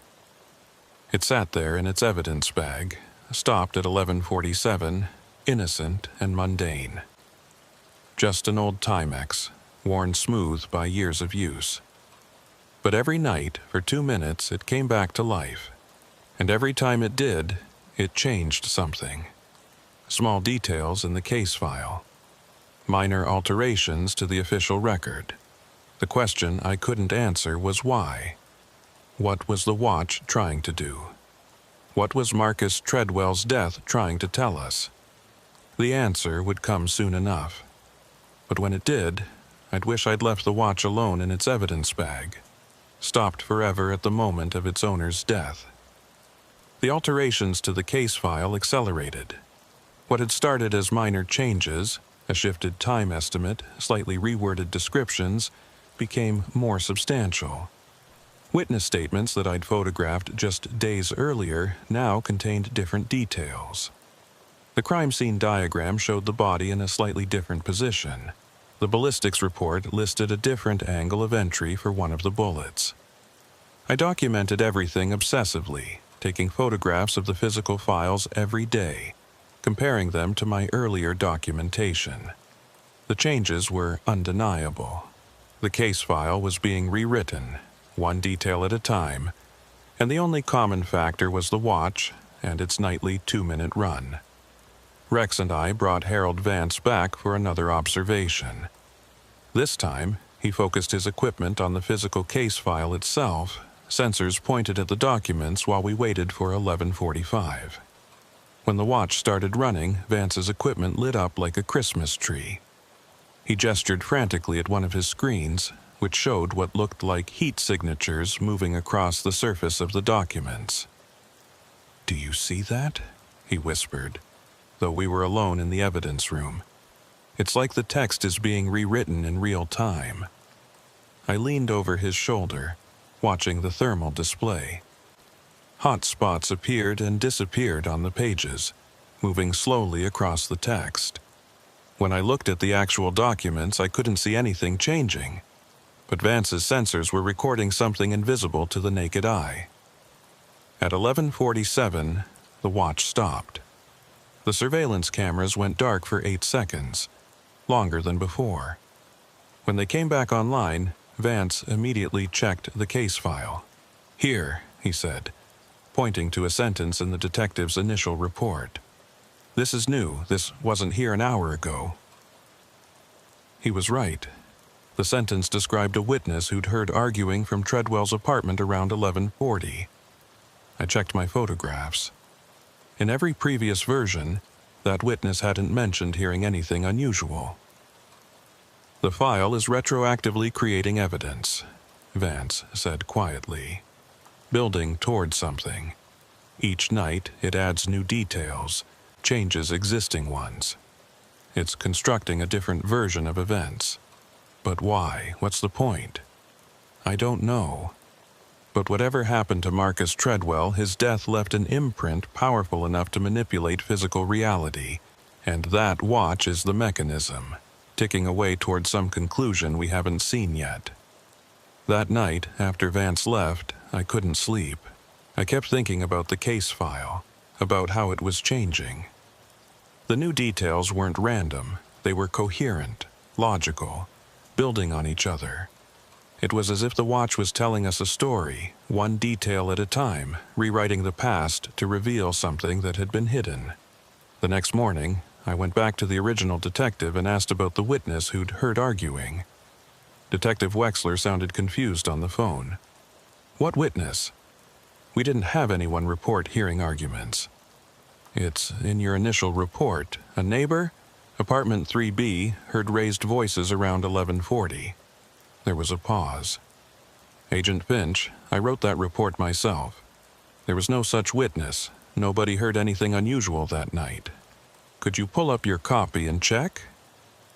Another pause, then quietly, "Hold on."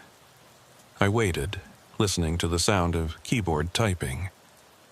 When Wexler came back on the line, his voice had changed. "It's here, in my report. The witness statement from apartment 3B. He sounded shaken. "But I didn't write this. I've never seen this before. How is this possible?" "I don't know, but I need you to check something else for me. Your original notes, handwritten. Do they mention this witness? I'll call you back." 20 minutes later, my phone rang.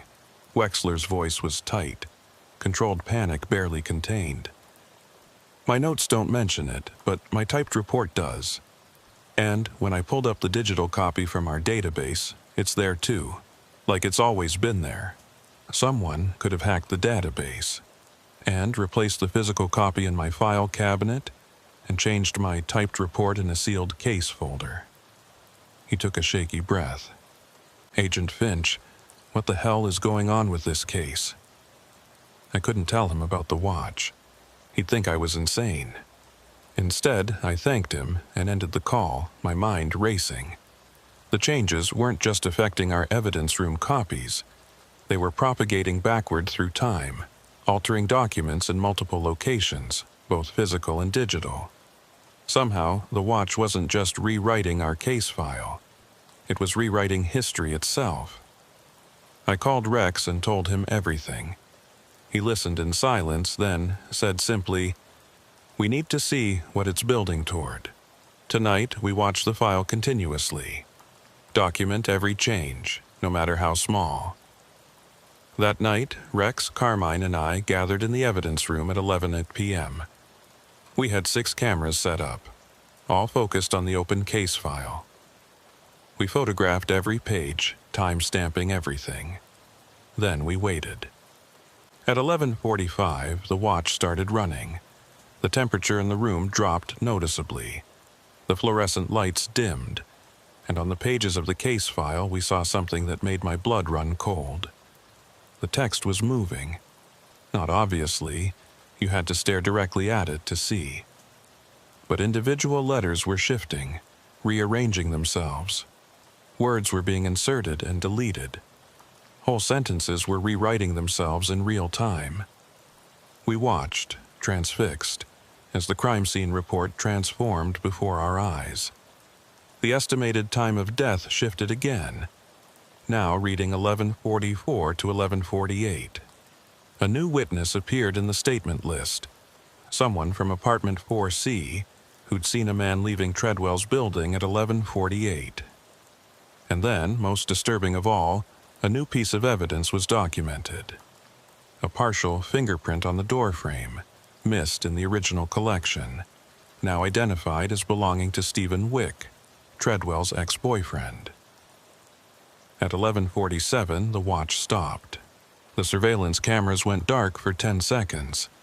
When they came back, the transformation was complete. The case file now contained evidence that had never existed. Evidence that pointed directly at Wick as the killer. "Jesus Christ," Rex whispered. "It's framing him. The watch is retroactively creating evidence against the ex-boyfriend." "But why?" Carmine asked. "If Wick had a solid alibi, maybe the alibi was wrong," I said slowly. "Or maybe the watch is showing us what really happened, evidence that was missed or overlooked." I called Detective Wexler again, waking him up at midnight. "I need you to check Stephen Wick's alibi, the bar surveillance footage, the credit card receipts. Check them again. Agent Finch, it's midnight. Please, this is important." He called me back 3 hours later.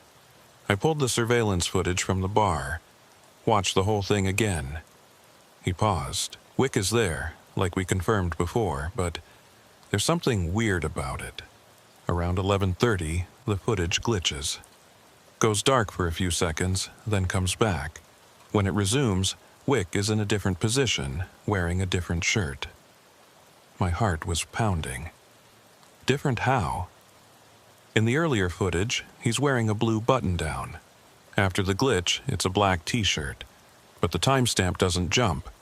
The clock runs continuously. It's like the footage was edited, but the metadata shows no tampering. What about the credit card receipts? Still show purchases at the bar from 10 p.m. to 1 a.m. But now that I'm looking at them again, the signatures look different, like they were signed by different people. The alibi was falling apart. Or rather, it had always been false, and now reality was correcting itself to show the truth. Stephen Wick hadn't been at that bar. He'd been at Marcus Treadwell's apartment, and somehow he'd manufactured an alibi that had fooled everyone. Until a stopped watch started running again. "You need to bring Wick in for questioning," I told Wexler. "Something's wrong with this case. The evidence is changing, and it's all pointing at him." "Evidence doesn't just change, Agent Finch." "I know, but this time it did. Trust me on this." The next day, Detective Wexler called Stephen Wick in for a follow-up interview.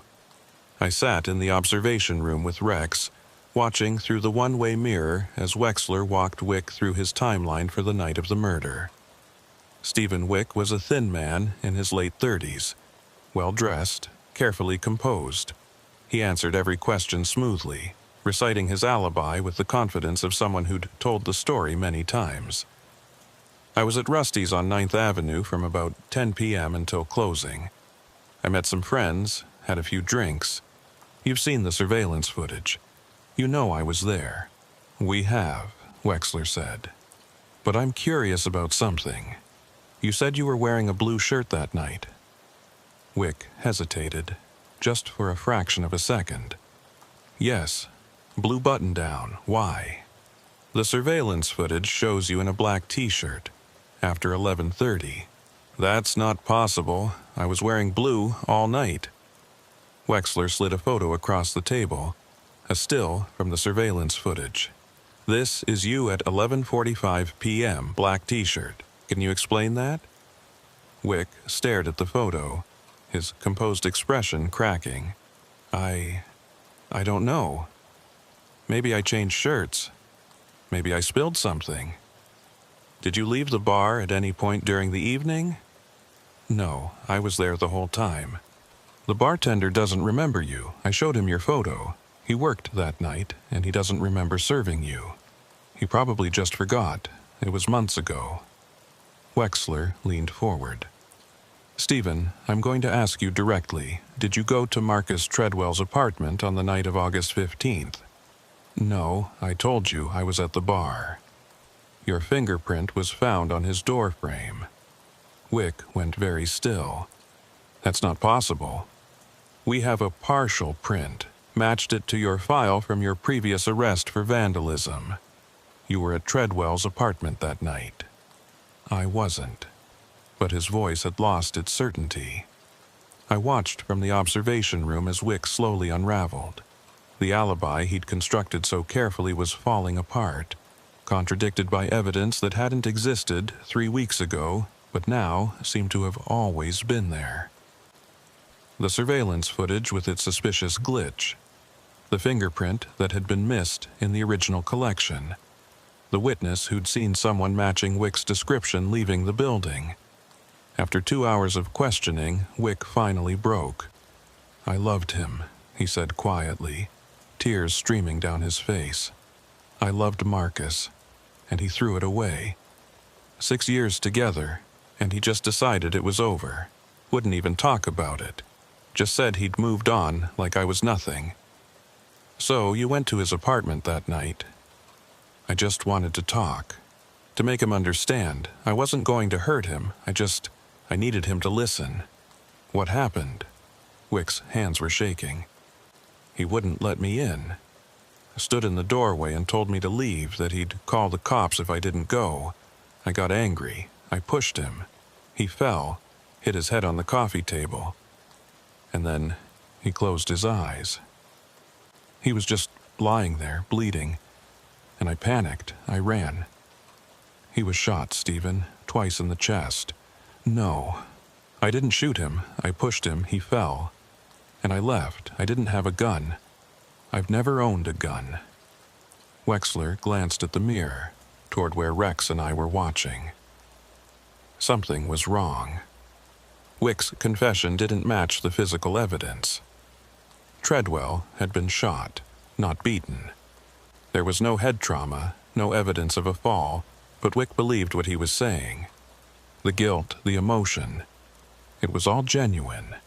He believed he'd killed Marcus Treadwell by pushing him, which meant either he was lying or something else had happened that night. Something the Watch was still trying to reveal. Stephen Wick was arrested and charged with second-degree murder. The prosecutor was confident.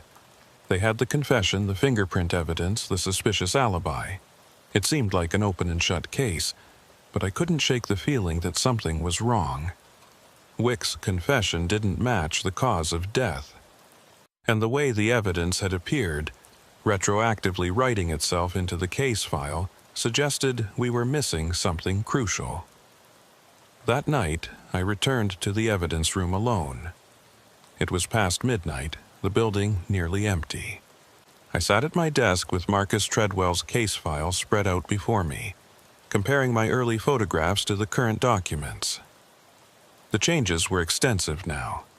An entire alternate timeline had been constructed piece by piece over the past month. But looking at it carefully, I noticed something strange. The evidence pointed at Stephen Wick, but not in a way that matched his confession. The fingerprint, the witness sightings, the glitched surveillance footage, they suggested Wick had been at the scene, but nothing explained the gunshot wounds. At 11:45, the watch started running. I sat very still, watching it through the evidence bag. The second hand swept around the face, tick, tick, tick, counting down the final 2 minutes of Marcus Treadwell's life. But this time something different happened. At 11:46, a new piece of paper appeared in the case file. I don't mean it materialized out of thin air. Nothing that dramatic. But when I looked down at the document spread across my desk, there was a page I hadn't seen before.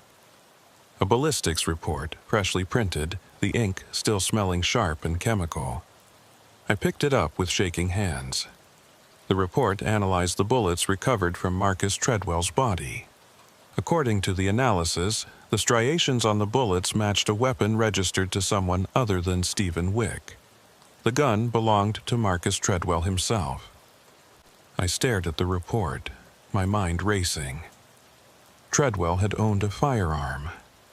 A 9mm pistol, registered legally, kept in his apartment for protection. The original case file hadn't mentioned it, probably because it hadn't been found at the scene. The killer had taken it. But according to this new report, the bullets in Treadwell's body had come from his own gun. At 11:47, the watch stopped. The surveillance cameras went dark for 15 seconds, longer than ever before.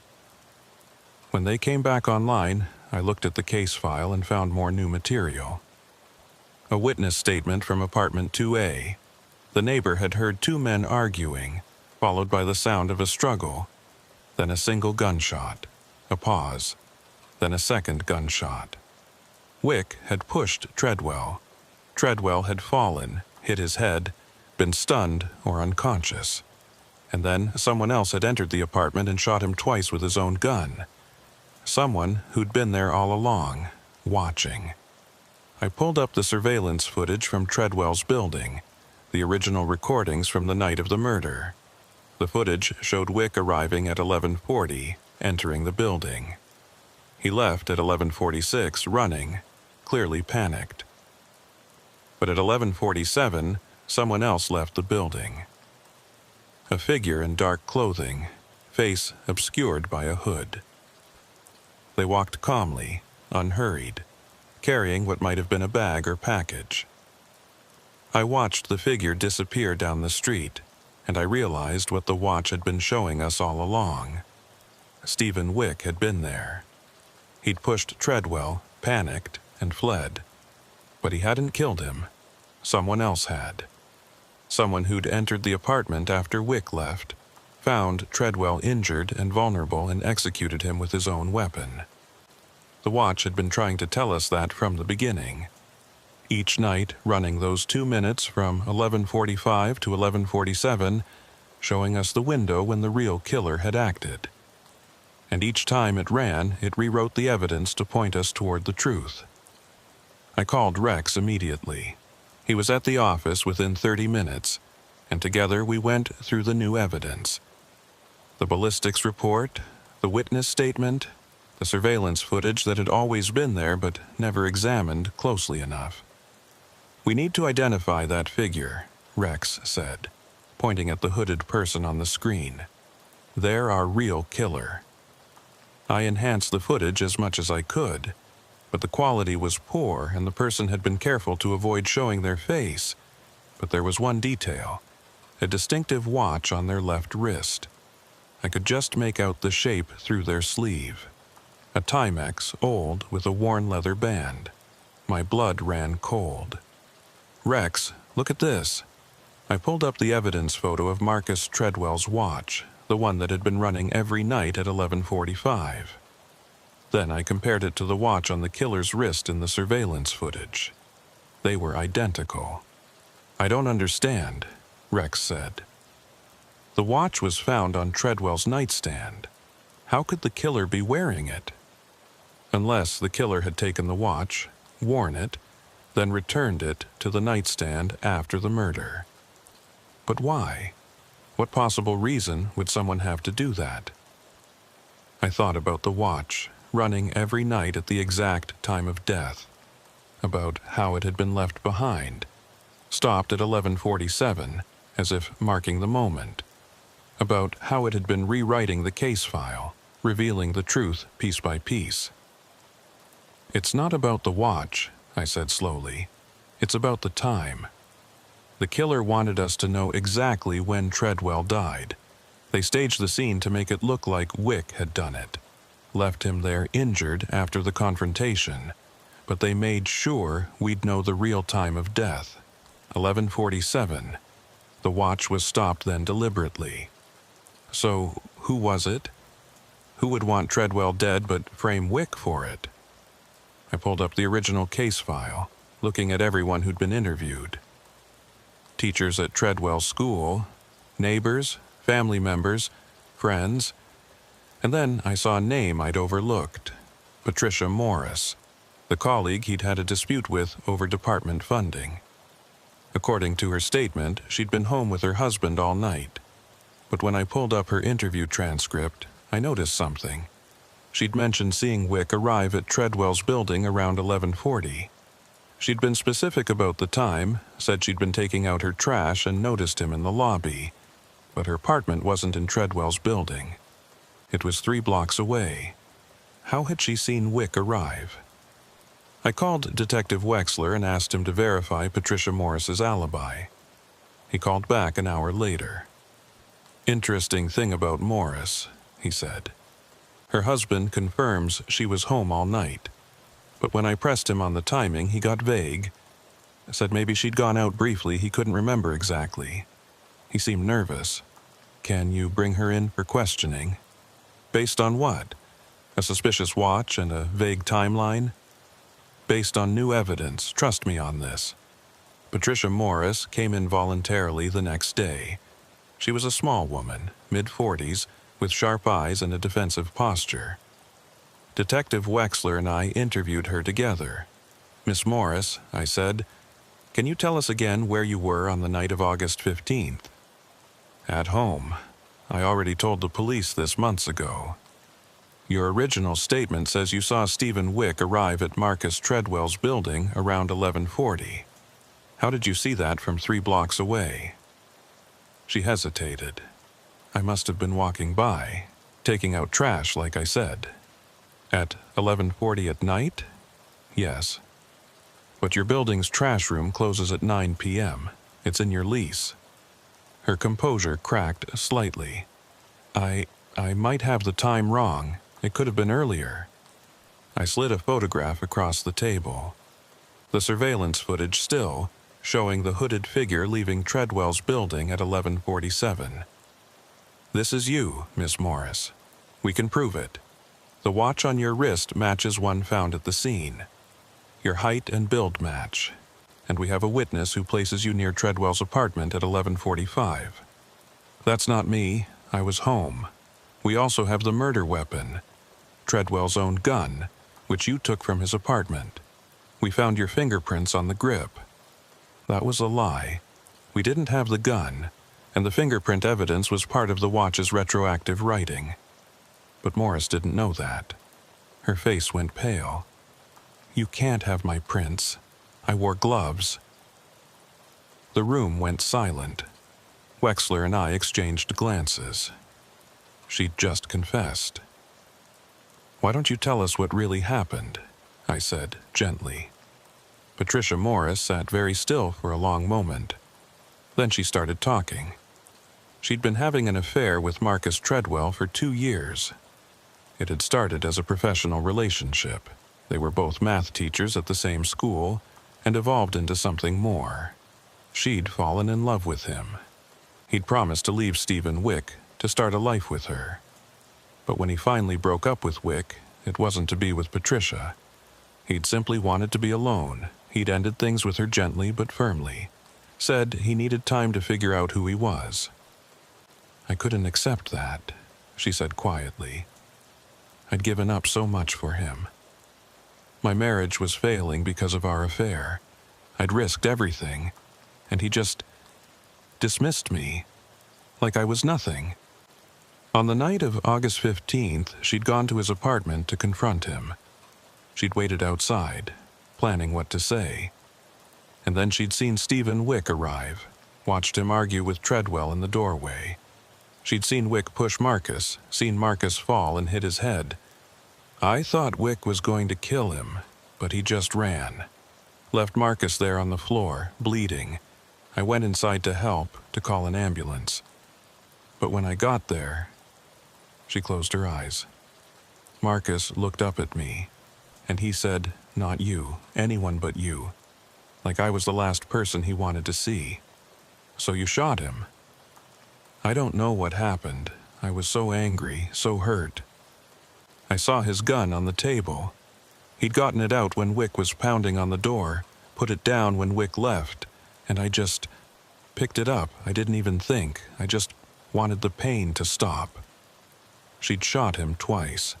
Then she'd panicked, realizing what she'd done.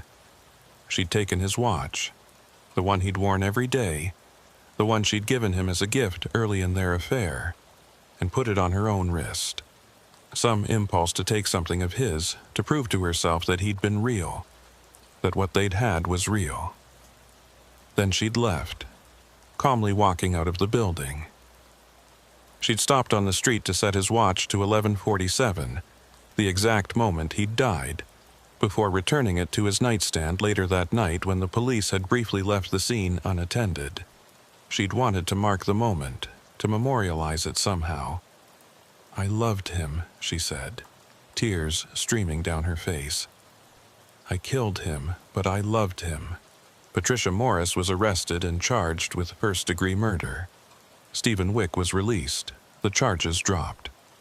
The case that had been cold for 3 months was finally closed. But the watch kept running.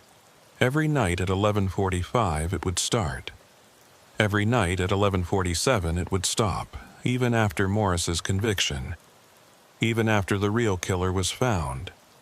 The watch continued its cycle. I asked Carmine about it one night. We were in the evidence room doing inventory when I mentioned the ongoing phenomenon.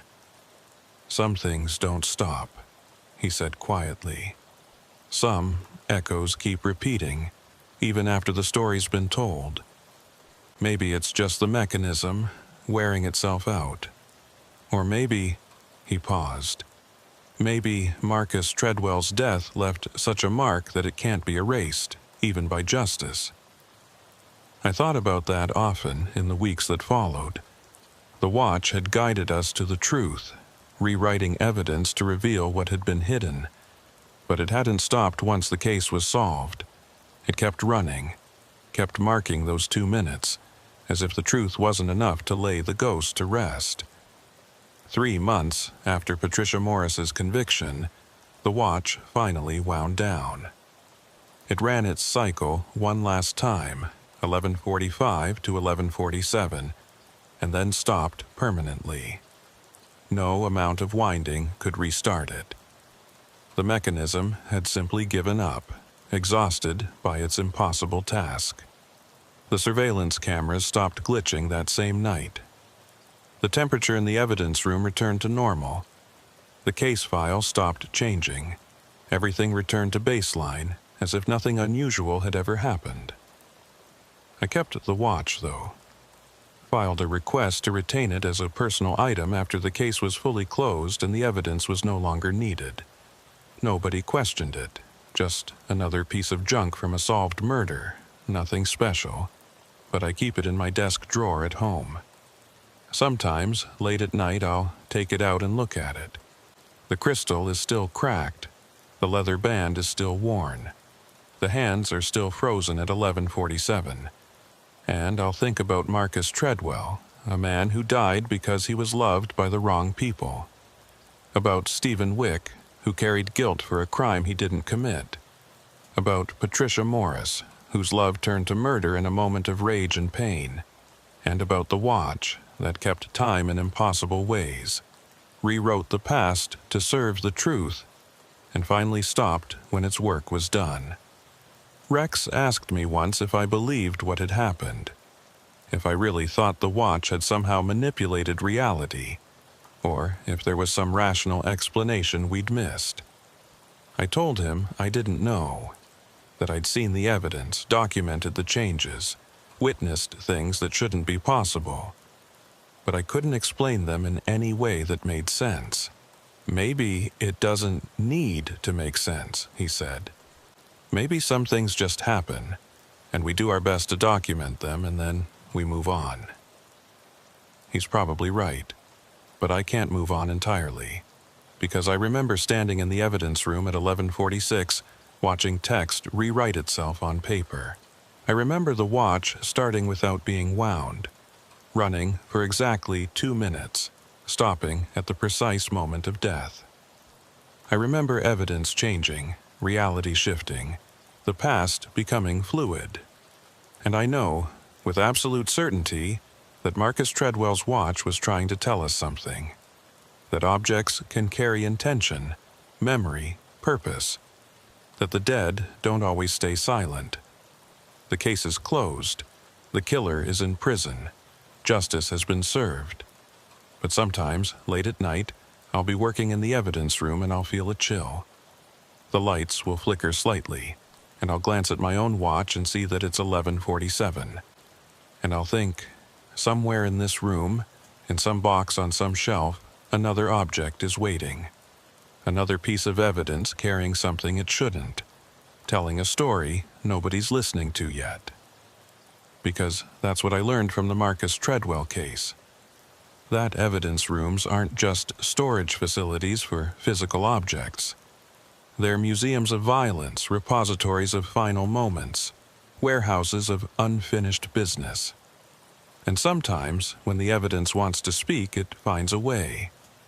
Even if that way violates everything we know about how the world works. Even if it requires rewriting the past, manipulating reality, breaking the laws of physics and causality. The truth, I've learned, is patient. It waits in evidence bags and file folders, in stopped watches and flickering lights. It waits for someone to listen, someone to notice the impossible details, someone willing to follow the evidence even when it leads somewhere rational thought can't follow. Marcus Treadwell's watch spoke for 2 months before falling silent. Other items in this evidence room might speak for years, or decades, or forever. I just have to listen. And late at night, when the building is empty and the fluorescent lights hum overhead, I do. I listen to the silence between things, to the empty spaces where sound should be. I watch for movement in still objects, for text that rewrites itself, for clocks that run without springs. Because I've seen evidence come alive once. And I know, with the certainty of someone who's witnessed the impossible, that it can happen again. The watch sits in my desk drawer at home, stopped forever at 11:47. But sometimes in the deep hours of night I'll wake up and think I hear it. That faint tick, tick, tick of mechanical movement, marking time that doesn't exist anymore. And I'll lie there in the dark, listening, waiting for the 2 minutes to pass, waiting for 11:47, the moment when everything changed, the moment that keeps happening over and over, in evidence rooms and case files and the impossible spaces between what was and what should have been. The debt is paid. The story is told. The case is closed. But the watch remembers. And so do I.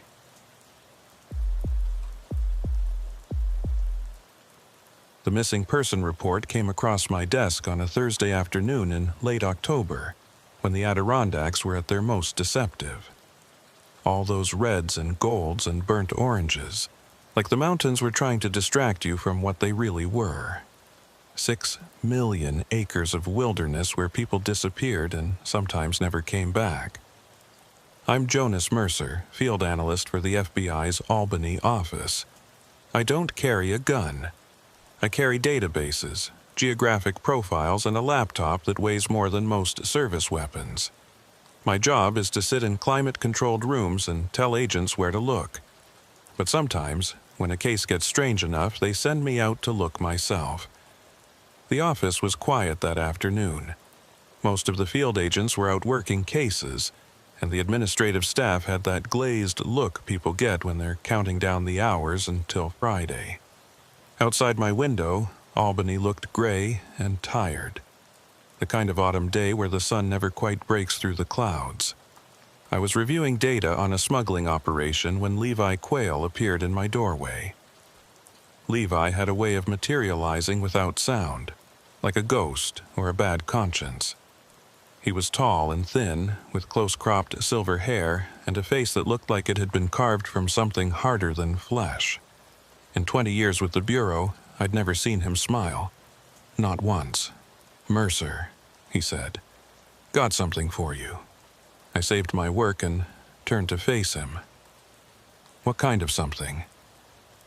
He stepped into my office and closed the door behind him, which was never a good sign. Levi only closed doors when he was about to tell you something that shouldn't leave the room. The missing person was a man named Marcus Whitley, 42, a wildlife biologist from the State University of New York. He'd gone into the Adirondacks 3 weeks earlier to study lynx migration patterns and hadn't come back. His vehicle, a forest green Subaru Outback, was found parked at a trailhead near Lake Lila, keys still in the ignition, driver's side door hanging open like he'd left in a hurry. Marcus's wife, Elena, reported him missing after he failed to check in for 5 consecutive days. I'd spoken to her on the phone that morning before Levi came to my office. Her voice had been steady, controlled, the kind of control that comes from working very hard not to fall apart.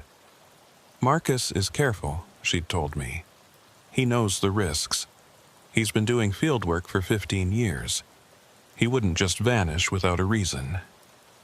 "Did he seem worried about anything before he left? Any concerns about the work?" There had been a pause on the line. "He said something strange the night before he went into the forest. We were having dinner, and he got this look on his face. Distant, like he was working out a puzzle in his head. I asked him what he was thinking about, and he said, what if the lynx aren't the only things being tracked?" "What did he mean by that?" "I don't know." I asked him to explain, but he just shook his head and changed the subject. I thought maybe he was worried about the poachers, that they'd figured out he was reporting to the authorities, but now... Her voice had cracked slightly. "Now, I think it was something else. Something he couldn't explain because he didn't understand it himself." That conversation had stayed with me all morning, nagging at the back of my mind. What if the lynx aren't the only things being tracked? It sounded paranoid, or maybe just the rambling thought of someone who'd spent too much time alone in the wilderness. But there was something about it that bothered me. Marcus wasn't the type to get paranoid. His wife had been clear about that. He was methodical, rational, a scientist to his core. If he'd said something like that, he'd had a reason. His wife reported him missing after he failed to check in for 5 consecutive days. That wasn't unusual for Marcus, apparently.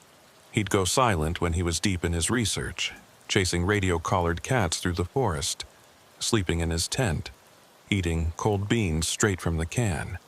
But 5 days was his limit. After that, he always called. This time, he hadn't. "Why are we involved?" I'd asked Levi Quayle, my case supervisor, when he'd first briefed me. Levi was a 20-year veteran with the Bureau, a man whose face had settled into permanent skepticism. He had gray eyes that never seemed to blink, and a way of speaking that made everything sound like a threat. "Because Marcus Whitley wasn't just studying lynx," Levi said. He slid a folder across his desk. The folder was thick, held together with rubber bands, the kind of case file that had been building for years. He was also consulting for us. I opened the folder. Inside were surveillance photos, transaction records, maps marked with GPS coordinates. The photos showed men in camouflage loading black shapes into truck beds under the cover of darkness. The transaction records traced money flowing from New York to Asia, passing through shell companies and cryptocurrency wallets. The maps showed kill sites scattered across the Adirondacks, each one marked with a red X. Marcus Whitley had been helping the FBI track illegal wildlife trafficking in the Adirondacks. Poachers were taking black bears, killing them for their gallbladders, which sold for thousands of dollars per pound in traditional medicine markets. Sometimes they took the paws too, considered delicacies in certain restaurants. The operation was sophisticated, organized, and brutal. He was working a case. Peripherally, he wasn't an agent, just an expert consultant. But he had information, geographic patterns, behavioral analysis of the poachers, predictions about where they'd strike next. He was good at it. Too good. Levi tapped one of the photos. 3 weeks ago, he told his handler that he'd found something unusual, a kill site that didn't fit the pattern. He wanted to investigate personally. What made it unusual? He wouldn't say over the phone, said it was too complicated to explain without showing it. His handler told him to wait, that we'd send a team with him. But Marcus went anyway, alone, and now he's gone. You think the traffickers found out? Levi leaned back in his chair, fingers steepled under his chin. His office was sparse, almost monastic. No personal photos, no decorations, just government-issue furniture and a single window that looked out over the parking lot. I think someone should go look, and since you're the one who likes playing detective in the woods, I'm sending you. That's when he'd told me about the other case. The older one. The one that made Marcus Whitley's disappearance feel less like an isolated incident and more like a pattern. There's something else you need to know, Levi had said. Marcus Whitley wasn't the first person to go missing in that area. There was someone else, a former agent named Seraphine Mott. She disappeared in those same woods 6 years ago. The name meant nothing to me at first. I was still relatively new to the Albany office, and 6 years ago I'd been working out of the D.C. headquarters, analyzing international terrorism cases. But as Levi spoke, pulling up Seraphine's file on his computer, I started to understand why he looked so tense. Seraphine Mott had been a criminal investigative specialist, not quite an agent, but close. She'd worked cold cases, disappearances, unsolved homicides. Her specialty was pattern recognition, finding connections that others missed. Apparently, she'd been very good at it. What was she working on? That's classified. But what I can tell you is that she was investigating an anomaly. A pattern she'd identified in missing person cases across the Adirondacks. Hikers, hunters, researchers. Over the past 80 years, more than 40 people had vanished in a roughly 10-mile radius. Most were never found. No bodies, no evidence, just gone. I looked at the photo of Seraphine on the screen. She was in her mid-30s with dark hair pulled back in a ponytail and sharp, intelligent eyes. She looked capable, confident. Not like someone who'd disappear without a trace. You think it's connected? Seraphine and Marcus? I don't know. But they both went to the same area. They both were investigating patterns. And they both vanished. Levi closed the file. Seraphine went into the forest to check out an old hunting cabin she thought might be significant. She filed her itinerary, followed protocol, checked in twice by satellite phone. Then nothing. We searched for 3 weeks. Helicopters, dogs, thermal imaging. Never found a trace. It was like she stepped off the edge of the world. What about her reports? What did she say about the pattern she'd found? Levi's expression darkened. That's the problem. Toward the end, her reports got strange. She started talking about things that didn't make sense. Temporal anomalies. Recursive patterns. She said the disappearances weren't random, that there was a structure to them, a sequence. But she couldn't explain what that meant. Just that it was important. That someone needed to understand it before it was too late. Too late for what? She never said. 3 days after her last coherent report, she went into the forest and didn't come back. I sat there, processing this. 2 disappearances, 6 years apart, in the same location. Both investigators, both following patterns. It could be coincidence, but in my experience, coincidences were usually just patterns you hadn't recognized yet. Why wasn't this in my initial briefing? Because it's embarrassing. Levi said bluntly. We don't like admitting we lose our own people. And because Seraphine's case was complicated, there were questions about her mental state toward the end. Some people thought she was experiencing some kind of breakdown, that the isolation, the obsession with the case, had affected her judgment. If we acknowledge the connection between her disappearance and Marcus's, we have to acknowledge that maybe she was onto something, that maybe she wasn't unstable, that maybe something really is happening in those woods. You believe her? Levi was quiet for a long moment, his gray eyes fixed on some point beyond my shoulder.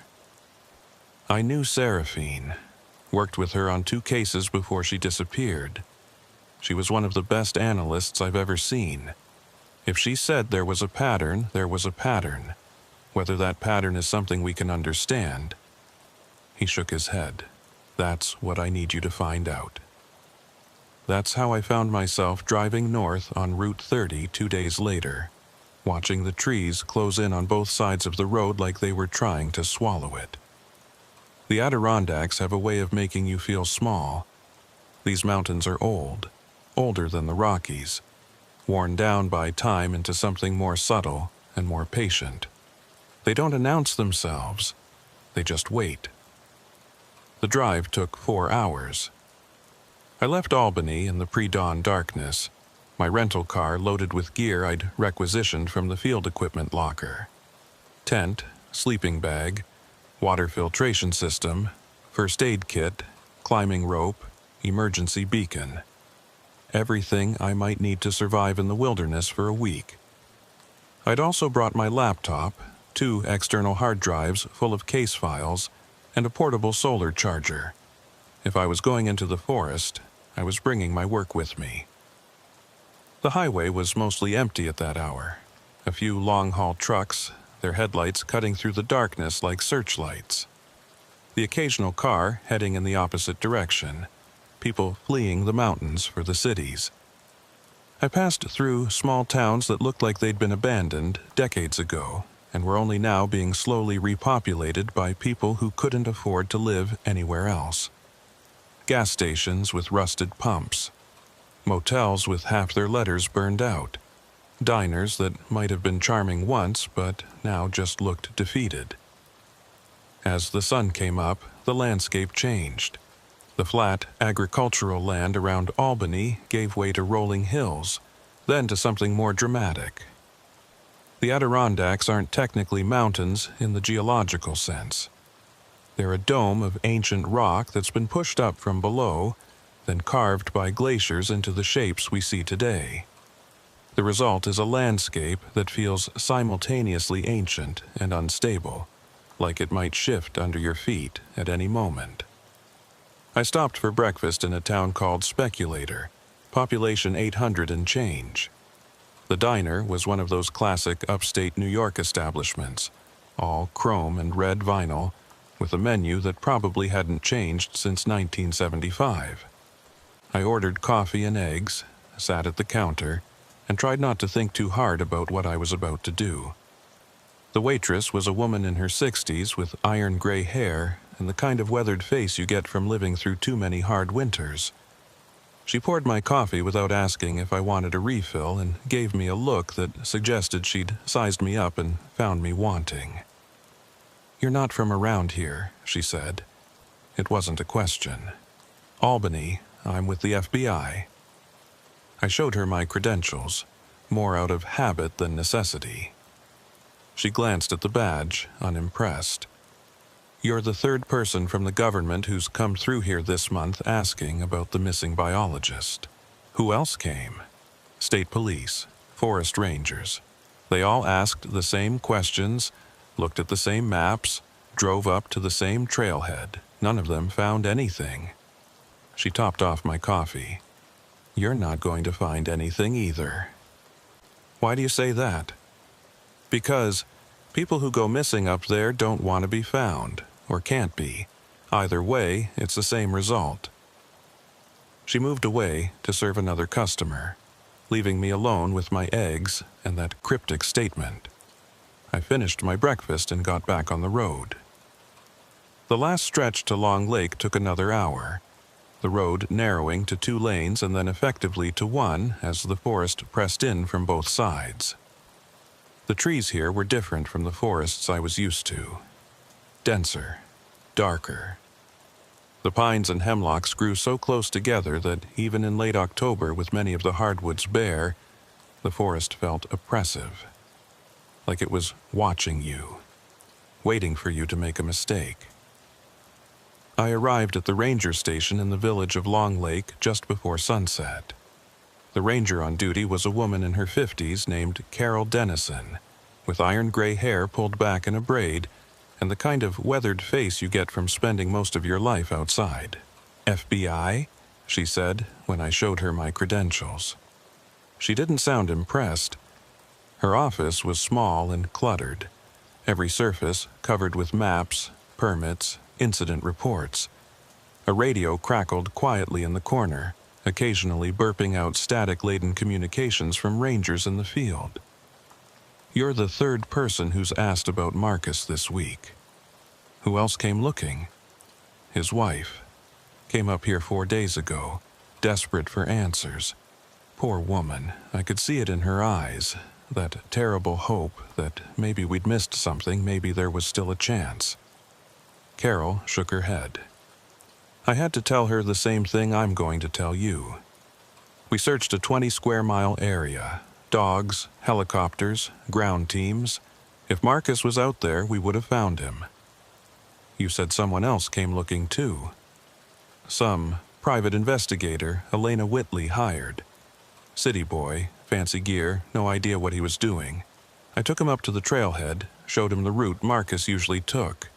He spent one night in the forest and came back the next morning looking like he'd seen a ghost. Said he felt like he was being watched, like the forest itself was aware of him. She snorted. Probably just spooked by a bear. Did he find anything? If he did, he didn't share it with me. Just packed up his gear and drove back to wherever he came from. Elena called me the next day, furious. Said he'd taken her money and given her nothing but excuses. Carol pulled out a map and spread it across the counter. It was a topographic map of the area, covered in notations and markings in different colors. This is where we found his car. She tapped a spot near the southern edge of Lake Lila. This is the route he usually took when he was tracking the lynx. Her finger traced a meandering path through the forest, following ridge lines and creek beds. I studied the map carefully. Marcus's usual route formed a rough loop, starting at Lake Lila and circling northeast before coming back around. The terrain was challenging, but not impossible. Elevation changes of 1,000 feet or more, dense forest, multiple water crossings. But for someone with Marcus's experience, it should have been manageable. How far is that? 15, maybe 20 miles. Most people could do it in 2 days if they pushed. Marcus could probably do it faster. He knew these woods better than anyone. Better than me, and I've been working here for 30 years. But he didn't come back. No. She looked up at me, and I saw something in her expression that I couldn't quite identify. Worry, maybe, or something else. Something that made the hair on the back of my neck stand up. He didn't come back. I pointed to a small square marked on the map, about 8 miles north of Marcus's usual route. What's this cabin? Carol's expression changed. It was subtle, just a slight tightening around her eyes, but I'd been trained to notice micro-expressions. Whatever this cabin represented, it made her uncomfortable. Abandoned hunting lodge. Been there since the 30s, I think. Some rich family from New York City built it, used it for a few years, then let it rot. The state took it over decades ago, but never did anything with it. Hikers use it sometimes when the weather turns bad. We're supposed to keep it maintained, but... She shrugged. Budget cuts. We barely have enough staff to cover the main trails, let alone worry about some old cabin in the middle of nowhere. Could Marcus have gone there? Could have. but there's no reason he would. It's off his usual route, way off. He'd have to deliberately decide to go there, and I can't think of why he would. But I could. If Marcus had found something unusual, something that didn't fit the pattern of the poaching operation, he might have wanted to investigate somewhere remote, somewhere away from the areas where poachers were active. The cabin would be perfect for that. When's the last time anyone checked on the cabin? Carol frowned, thinking. Must be 2-3 years ago. There was a hiker who got injured near there, broke his ankle. Ranger went out to assist, said the cabin was still standing, but pretty run down. Why? Just curious. I took out my phone and photographed the map, making sure to capture the cabin's location. Mind if I borrow this? I can make you a copy. Carol went to an ancient photocopier in the corner and fed the map through. While she worked, I looked at the incident reports pinned to a corkboard on the wall. Most were routine. Medical emergencies, lost hikers, wildlife encounters. But one caught my eye. It was from 6 years ago. A request for search and rescue assistance for a missing federal investigator named Seraphine Mott. The report listed her last known location as approximately 2 miles southeast of the hunting cabin. "This investigator," I said, pointing to the report. "Do you remember her?"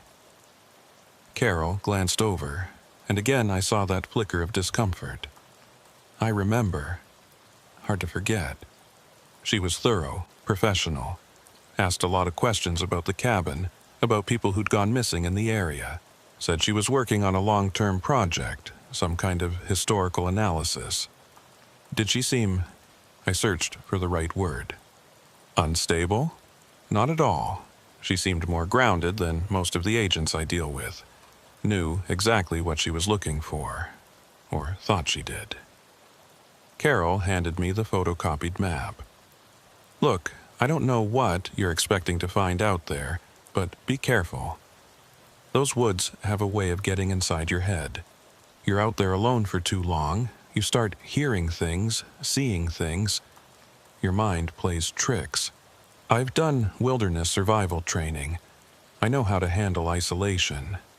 I'm not talking about survival training, I'm talking about something else." She looked at me directly, her eyes serious. "There's a reason the native people avoided that area. The Mohawk called it the place where time forgets. They said strange things happened there. People would go in and come out different, or not come out at all. You believe that?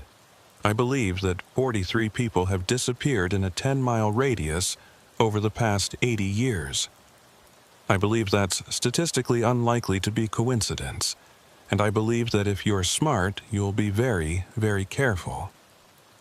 And I spent the rest of the evening in my motel room studying it, cross-referencing with the GPS data from Marcus's research logs. His movements over the past 6 months formed a pattern, a rough circle around the northeastern section of the wilderness. But 3 weeks ago, something had changed. His last recorded position, transmitted from his GPS collar system before his devices went silent, was northwest of his usual range, closer to that cabin. The next morning, I drove to the trailhead where Marcus's vehicle had been found. The Subaru was gone, impounded as evidence, but the spot where it had been was still marked with evidence tape fluttering in the wind. The parking area was empty except for my rental car. It was a Saturday, but the season was late enough that most hikers had moved on to other pursuits. The air was cold, sharp with the promise of winter. I could see my breath, and the ground was hard with frost. Above, the sky was a pale gray, clouds moving fast from north to south. Weather was coming in, maybe snow. I needed to move fast if I wanted to reach the cabin before the storm hit. I shouldered my pack, 40 pounds of gear, tent, sleeping bag, food, water filtration, first aid, satellite phone, laptop, portable solar charger, evidence collection kit. I'm not an outdoorsman by training, but the Bureau makes sure its analysts can handle themselves in the field. I'd done survival training in Quantico, learned to navigate by compass, to purify water, to recognize hypothermia before it killed me. Still, as I entered the forest and the trailhead disappeared behind me, I felt the weight of the silence. The Adirondacks in late October are quiet. Most birds have migrated. The insects are dead or dormant. What you hear is wind in the pines, your own footsteps, and nothing else. The trail was well marked at first. Blue blazes painted on trees every 100 yards or so. I made good time, following the path along a creek that ran cold and clear over smooth stones. The forest here was mixed hardwood and conifer, the maples and birches already bare, their leaves forming a thick mat on the ground that muffled my footsteps. After about 2 miles, the trail began to climb. The blazes became less frequent, and the path itself grew narrower, harder to follow. I had to duck under low branches, climb over deadfall, push through sections where the forest had reclaimed what had once been a clear route. I stopped to check my GPS. I was making decent progress, averaging about 2 miles per hour. At this rate, I'd reach the cabin by late afternoon. I took a drink from my water bottle, ate a protein bar, then continued. The forest changed as I climbed higher. The hardwoods gave way to spruce and balsam fir, their branches heavy with old man's beard lichen. The air smelled of resin and decay, that distinctive scent of northern forest. Through breaks in the canopy, I could see ridgelines in the distance, dark against the pale sky. I thought about Marcus making this same journey 3 weeks ago. What had he been thinking about? Had he been worried or excited? Had he known he was walking into something he wouldn't come back from? And what about Seraphine, 6 years before that? She'd been following a pattern, chasing connections between disappearances. Had she felt the same sense of unease I was feeling now, that subtle wrongness in the air? By early afternoon, I'd covered about 8 miles. The trail had disappeared completely now, degraded into a faint suggestion of a path that might have been made by deer rather than humans. I was navigating by GPS and compass, following the coordinates Carol had given me for the cabin. I stopped to rest on a granite outcropping that overlooked a small valley. The trees below were a patchwork of bare branches and stubborn evergreens. No sign of human presence, no smoke, no structures, just forest, endless and indifferent. The silence was profound, not peaceful. Something else. Expectant, maybe. Like the forest was holding its breath, waiting for something to happen. I pulled out my satellite phone and called Levi. "Mercer?" he said. The connection was scratchy, full of static and delay. "Where are you?" "About halfway to the cabin. I'm making decent time." "Find anything?" "Not yet, but I'm not sure what I'm looking for." I paused, trying to articulate the feeling I'd been having all day. "Levi, there's something off about this place. I can't explain it. It's like the forest doesn't want me here." "That's called being alone in the wilderness, Mercer.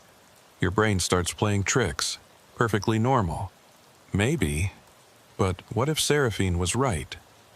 What if there really is something here, some kind of pattern we don't understand?" There was a long pause on the line. When Levi spoke again, his voice was careful, measured. "Mercer, I need to tell you something. Something that didn't make it into the briefing." I felt a cold thread of unease work its way down my spine. "What is it?" "Seraphine filed reports during her investigation. Detailed reports. I read them all after she disappeared, trying to understand what happened to her. Most of it was standard investigative work, but in her final report she wrote something that bothered me then and bothers me even more now." "What did she write?" "She said that the pattern she'd found wasn't just a pattern of disappearances. It was a pattern of investigation. Every person who went missing had been looking for someone else who'd gone missing. It was a chain, going back decades. Someone disappears. Someone goes looking for them, and that person disappears too. Over and over. And she said... He paused. She said she was afraid she was about to become the next link in the chain. The forest around me seemed to darken, though the light hadn't changed. And then she disappeared. 3 days after filing that report. And now Marcus is gone. And you're out there looking for him. I understood what he was saying. I was potentially the next link in the chain. If the pattern was real, if it had some kind of, what? Agency? Purpose? Then I was walking directly into it. Why didn't you tell me this before I left? Because I wasn't sure it mattered. I thought Seraphine was seeing patterns that weren't there, connections that were just coincidence. But now, another pause. Now I'm not so sure. If you want to abort, come back. I won't question it. I won't put it in your file. You can just walk away. I looked out at the valley, at the endless forest stretching to the horizon. Somewhere out there was the cabin, and maybe Marcus, and maybe answers. No, I said, I'm going to finish this. But Levi, if I don't check in by tomorrow night, send a team. A big team, and tell them to be careful. Mercer, I have to go. Battery's running low. I ended the call before he could argue. After the call ended, I sat there for a long time, listening to the forest. The wind had picked up, and the pines were making that low, rushing sound they make, like water moving through a pipe. I thought about Seraphine Mott, walking through these same woods, following some pattern she'd seen, convinced she was onto something, and then vanishing. I reached the cabin just as the sun was setting. It was exactly where the map said it would be, nestled in a small clearing surrounded by white pines. The structure was in better condition than I'd expected. 2 stories, built from logs that had grayed with age but still looked solid. A stone chimney rose from one end. The windows were intact, covered with wooden shutters. A small porch ran along the front, sagging slightly but not collapsed. The clearing itself was strange. Perfectly circular, maybe 50 feet in diameter, with the cabin at its exact center. The grass was dead and brown, but it had been mowed at some point, recently enough that I could still see the pattern. Who had been maintaining this place? I stood at the edge of the trees, watching the cabin. Something about it made me reluctant to approach. It looked too neat, too preserved, like it had been waiting for someone. The light was fading fast. If I was going to explore the cabin, I needed to do it now, before full dark. I adjusted my pack and walked across the clearing. The silence was absolute. No wind, no birds, no rustling in the undergrowth. Just my footsteps on dead grass, each one seeming unnaturally loud. I reached the porch and stopped. There were boot prints in the dust on the wooden planks. Recent prints, not yet degraded by weather. Someone had been here within the past few days. Maybe Marcus. Maybe someone else. I approached carefully, one hand on the pepper spray on my belt. I'm not authorized to carry a firearm, but I'm not stupid either. I called out, "Hello? Anyone here?" No answer. Just the settling creak of old wood and the vast silence of the forest. The front door was unlocked. That should have reassured me. Marcus might have left it open when he entered. But it didn't. It felt deliberate, like an invitation, or a trap. I pushed the door open and stepped inside. The interior was a single large room on the ground floor, with a loft visible above. There was a stone fireplace, a rough wooden table, a few chairs. Everything was covered in a thick layer of dust, but it was clear someone had been here recently. There were boot prints in the dust. A sleeping bag spread out on the floor near the fireplace. Food wrappers in the corner, A camping stove, water bottles, Marcus's gear. I recognized the sleeping bag from the description his wife had given. Forest green, rated for 0 degrees. She'd been worried he wouldn't have warm enough equipment for late October, but Marcus had assured her he'd be fine. I moved deeper into the cabin, my eyes adjusting to the dimness. The last light from the windows cast long shadows across the floor. And that's when I saw the walls. They were covered in writing, not graffiti, not the usual carved initials and obscenities you find in abandoned places. This was different. The words were written in pencil, neat and small, covering every available surface. The walls, the door frames, even the ceiling beams. Hundreds of sentences, maybe thousands, all written in the same careful hand. My heart started to pound. This wasn't random. This was methodical, obsessive. Someone had spent hours, maybe days, filling every inch of surface with text. I stepped closer and started reading. Jonas Mercer will arrive on Saturday, October 19th at 6:23 p.m. My blood went cold. Today was Saturday, October 19th. I checked my watch. It was 6:21. The writing wasn't a record of something that had happened. It was a prediction about me, written before I'd even left Albany. I read the next line, my hand shaking. He will see this message and feel afraid. I was afraid, terrified. Every instinct I had was screaming at me to leave, to run back to the trailhead, to get as far away from this cabin as possible. But I forced myself to keep reading. He will search the cabin for signs of Marcus Whitley. He will find Marcus's journal in the loft. He will read it. He will understand nothing. I looked up at the loft, accessible by a ladder built into the wall. The ladder looked old, the wood worn smooth by decades of use. I didn't want to go up there. I didn't want to find what I was being told I would find. But I'm an analyst. My job is to follow evidence, even when it leads somewhere I don't want to go. I climbed the ladder. Each rung creaked under my weight. The sound was loud in the silence, jarring. As I climbed higher, I became aware of a smell. Not strong, but present, something organic, something that had been there for a while. The loft was small, barely tall enough to stand in. There was a narrow cot against one wall, a backpack in the corner. I recognized the backpack immediately. It was Marcus Whitley's. I'd seen photos of it in the case file. Forest green, with a reflective strip across the top, university logo on the side. My relief was immediate and short-lived. Marcus had been here, but where was he now? I opened the backpack carefully, using the edge of my sleeve to avoid leaving fingerprints.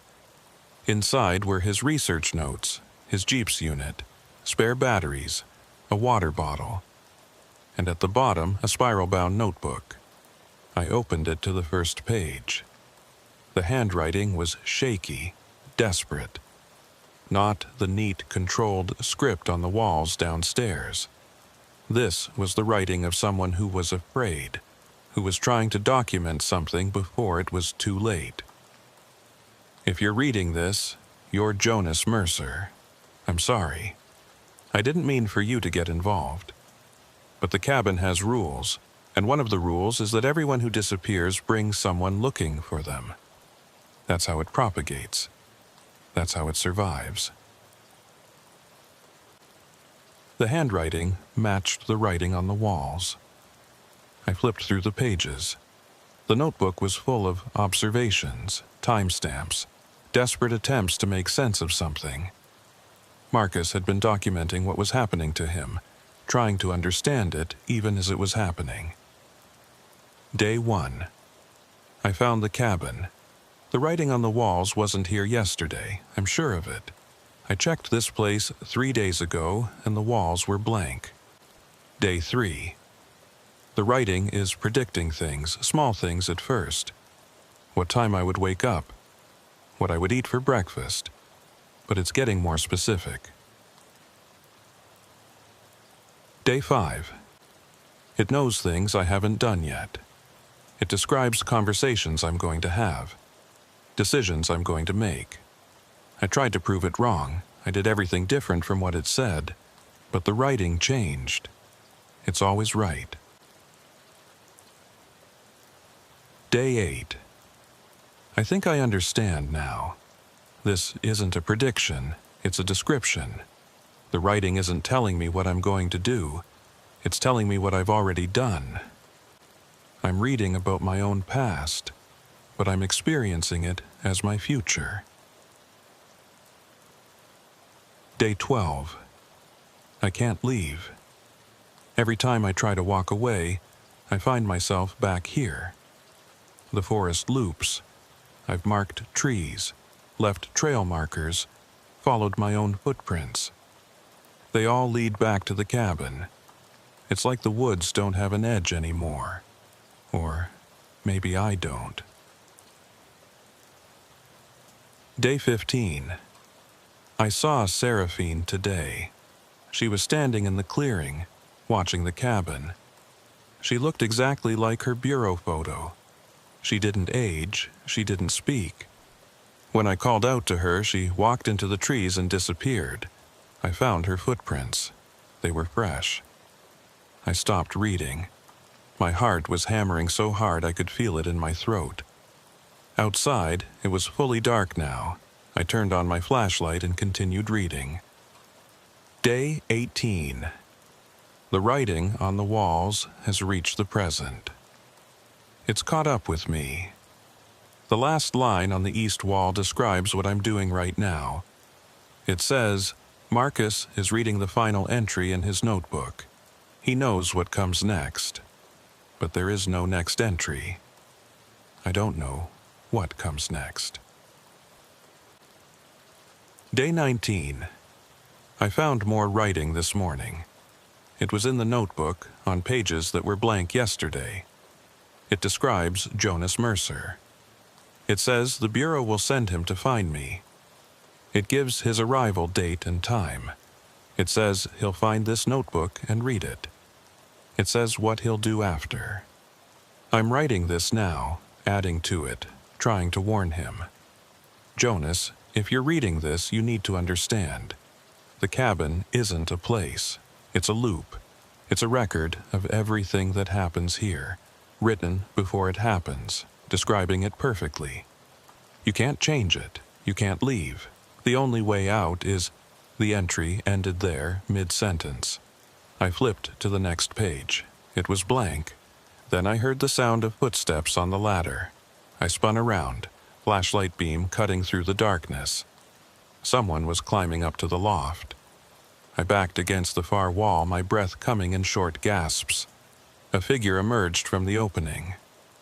It was a man, gaunt and bearded, wearing clothes that were torn and filthy. For a moment I thought it was Marcus Whitley. But as he stepped fully into the loft, I realized it wasn't. It was me. He looked exactly like me. Same face, same build, same clothing. But his eyes were hollow, empty of everything except a terrible understanding. "You shouldn't have come," he said. And his voice was my voice. I couldn't speak. I couldn't move. I just stood there, staring at myself, trying to process what I was seeing. "How long?" I finally managed. 3 weeks, he said. Since I arrived. Since you arrived. It's hard to keep track. Time doesn't work right here. This isn't possible. I know. But you'll figure it out. You're smart. That's why Levi sent you. He smiled, and it was the saddest thing I'd ever seen. That's why the cabin wanted you. The cabin wanted... Read the walls downstairs. All of them. You'll see. He moved toward the ladder, and I stepped aside to let him pass. As he climbed down, I followed, my legs shaking so badly I could barely manage the rungs. In the main room, I turned my flashlight on the walls and started reading again, more carefully this time. The sentences were organized chronologically, starting at the door and moving clockwise around the room. They described everything that had happened since Marcus had arrived. His daily routine, his attempts to escape, his growing realization that he was trapped, and interspersed throughout were other entries, descriptions of other people who had come to the cabin, names I didn't recognize at first, but then I saw one that I did. Seraphine Mott arrived on October 14, 2018, at 4:15 p.m. She was investigating a pattern. She brought a case file containing the names of 43 people who had disappeared in the Adirondacks over the past 20 years. She didn't know they had all come here. I kept reading. Seraphine spent 16 days in the cabin. She tried to document what was happening. She took photographs, recorded audio, wrote reports, but none of it could be sent. The satellite phone didn't work. The GPS coordinates were always wrong. The photographs showed only empty forest. On her 17th day, she stopped trying to leave. She understood. The cabin had already happened to her. She was reading her own history, watching it unfold in real time, powerless to change any of it.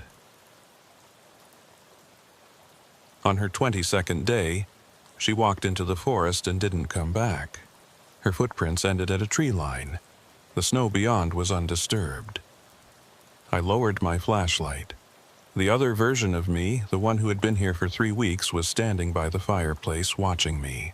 "Where is she?" I asked. "I don't know, but I see her sometimes, in the trees. She's still here. They're all still here." "Who's all?" "Everyone the cabin describes. Everyone who's ever come here looking for answers." He pointed at the wall behind me. "Look." I turned. There, written in that same careful hand, was a list of names. 43 of them, just like Seraphine's case file had contained. And at the bottom, 2 more names had been added. Marcus Whitley, Jonas Mercer. "It's been collecting us," the other me said. "For decades, maybe longer. We come here looking for someone who disappeared, and we disappear too. And then someone comes looking for us. The pattern repeats. That's not possible. Someone would have noticed. The Bureau would have. The Bureau has noticed. That's why they sent Seraphine. But she couldn't stop it. She just became part of it." He moved closer. "And now so have you. So have I. We're the same person, Jonas. You're me 3 weeks ago. I'm you 3 weeks from now. We're both trapped in the cabin's timeline." I felt dizzy. The room seemed to tilt. "I'm calling Levi. I'm getting us out of here." I reached for my satellite phone, but it was dead. The screen wouldn't turn on. I checked the battery, full charge, but the device wouldn't respond. "It won't work," the other me said. "Nothing works here. Not the way it's supposed to. The cabin doesn't exist in normal space. It's a fold, a loop. Everything that enters gets recorded, described, written on the walls. And once you're written down, you can't be unwritten." I looked around the room, at the thousands of sentences covering every surface. All of them describing events that had already happened, or were happening now, or would happen. All of them true. All of them inescapable.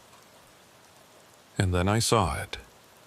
On the north wall, at eye level, a new section of writing that hadn't been there before. Or maybe it had always been there, and I was only now able to see it. "Jonas Mercer will spend the next 3 weeks trying to escape. He will follow the same patterns Marcus followed. He will mark trees, create maps, test every possible exit. He will fail. On his 22nd day, he will understand." I read the next line, even though I didn't want to. "On his 23rd day, he will stop being afraid. He will accept what he is now, a record, a description, a sentence written on a wall. He will wait in the cabin for the next person to arrive. He will try to warn them, knowing the warning will change nothing." "No," I whispered. "No, I won't accept that." But the other me was shaking his head, that sad smile still on his face. You will, because it's already written. It's already true. Look. He pointed at the wall above the fireplace. There, in letters larger than all the rest, was a single sentence. Jonas Mercer is reading this sentence right now. And I was. I didn't sleep that first night. I sat on the floor of the cabin with my flashlight, reading every sentence on every wall, trying to find a contradiction, a mistake, something that would prove this wasn't real. But there were no contradictions. The writing was perfect. It described events with absolute precision, down to the exact minute, the exact word, the exact thought. The other version of me, the one who'd been here for 3 weeks, had gone up to the loft. I could hear him moving around up there occasionally, but he didn't come down. I was alone with the walls and their terrible truth. As dawn broke, gray light filtering through the shuttered windows, I forced myself to think like an analyst. There had to be a pattern, a structure I could understand. I pulled out my laptop, which still had battery, and started documenting everything. The cabin had first appeared in official records in 1934, built by a Manhattan banking family named Ashford. They'd used it for 3 summers, then abandoned it. But there were references in local historical documents to a structure in this location dating back much further. A hunter's shelter in the 1880s, a trapper's cabin in the 1820s. Even earlier, there were Native American accounts of a place in this part of the forest that was considered forbidden, a place where time didn't work correctly. I cross-referenced the names on the wall with Bureau Missing Person databases. Every single one checked out. 43 people had disappeared in the Adirondacks over the past 80 years, all of them within a 10-mile radius of this cabin. But they hadn't disappeared at random. There was a pattern. They all came looking for someone else. The first recorded case was in 1947. A forest ranger named William Ash went missing. 6 months later, his brother came looking for him. The brother disappeared too. In 1963, a hiker named Catherine Dell vanished. Her husband organized a search party. One of the searchers, a man named Thomas Voss, never came back.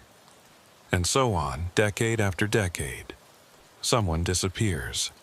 Someone comes looking. They disappear too. It's a chain, I said aloud. A sequence. Yes, said the other me. He'd come down from the loft without me noticing. In the dawn light, I could see how much he'd deteriorated. His face was thinner, his eyes sunken. 3 weeks had aged him years. The cabin needs a pattern. It can't just take people at random. It needs them to come willingly, looking for something, looking for someone.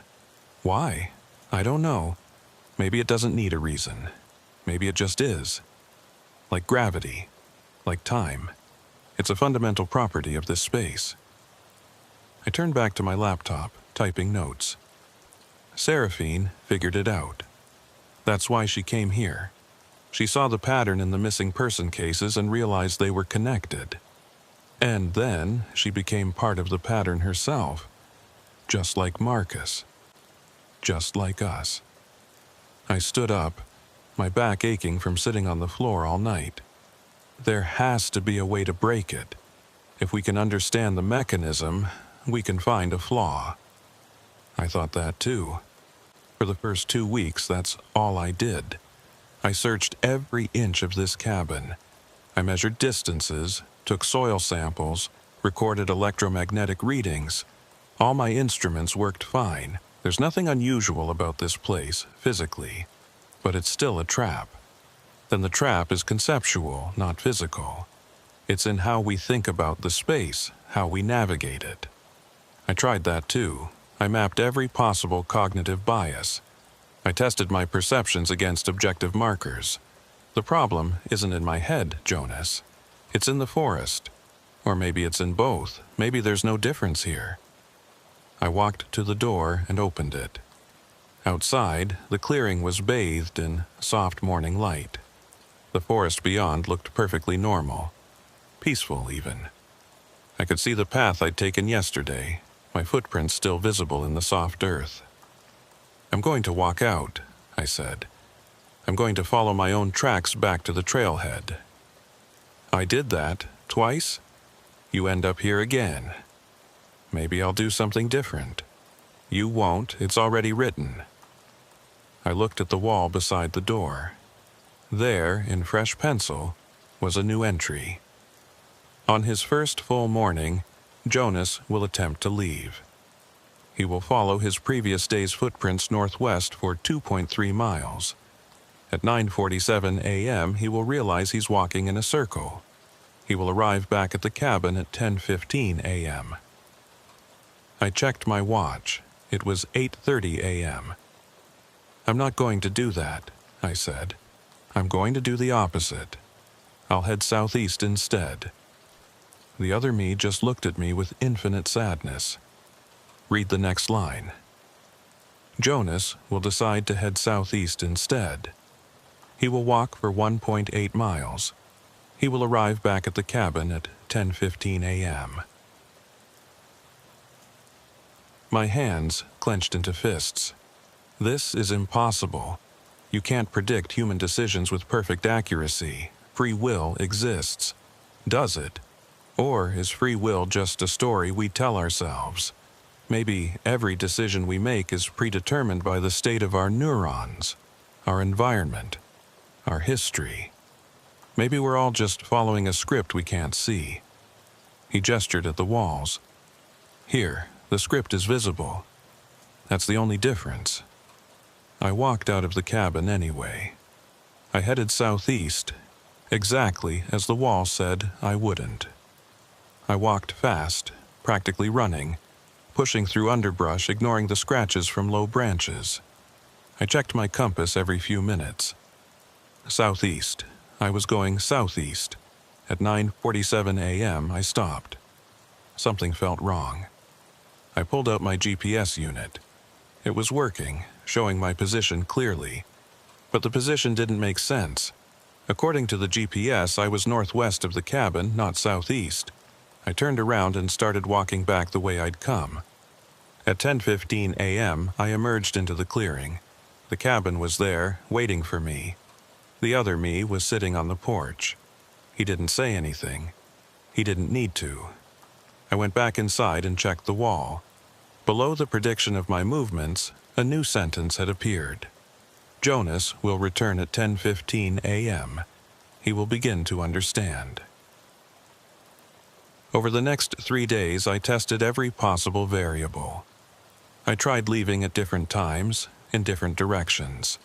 I tried not leaving at all. I tried destroying my compass, my GPS, all the tools I was using to navigate. Nothing changed. Every attempt ended the same way. I would walk for a while, certain I was going away from the cabin, and then I would be back. On the 4th day, I stopped trying to leave. Instead, I focused on the cabin itself. I tore up floorboards looking for something hidden underneath. I climbed onto the roof and inspected the chimney. I examined every log, every nail, every piece of wood. The cabin was just a cabin, old but ordinary. There was no mechanism, no device, no scientific explanation for what was happening. "You're wasting time," the other me said. He rarely spoke now. He spent most of his time sitting by the fireplace staring at nothing. "I have to try." "No, you don't. You just think you do, but it's all part of the pattern. 4 days of searching the cabin. It's written on the wall. You're just acting out what's already been described." I wanted to argue, but he was right. I checked the wall. There it was, a detailed account of everything I'd done over the past 4 days.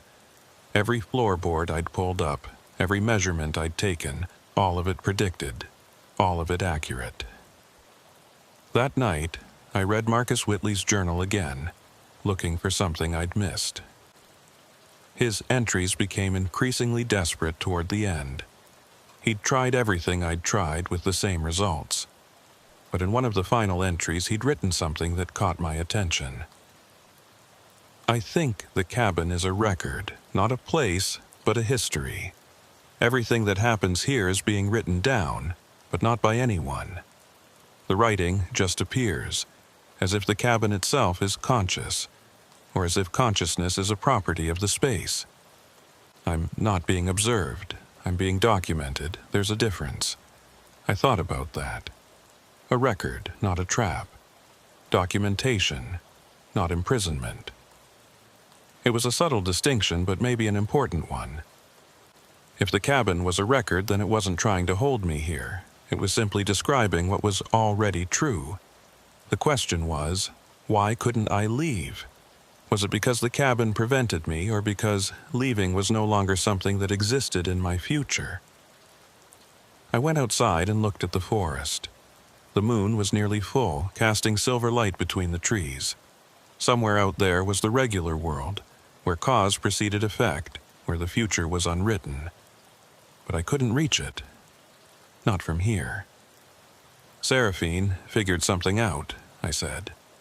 The other me had followed me outside. We stood together in the clearing, two versions of the same person, separated by 3 weeks of impossible time. What makes you think that? Because she's not here. The wall says she walked into the forest and disappeared. Her footprints ended. That means she found a way out. Or it means she died. The wall would have said that. It says everything else. Why would it omit her death?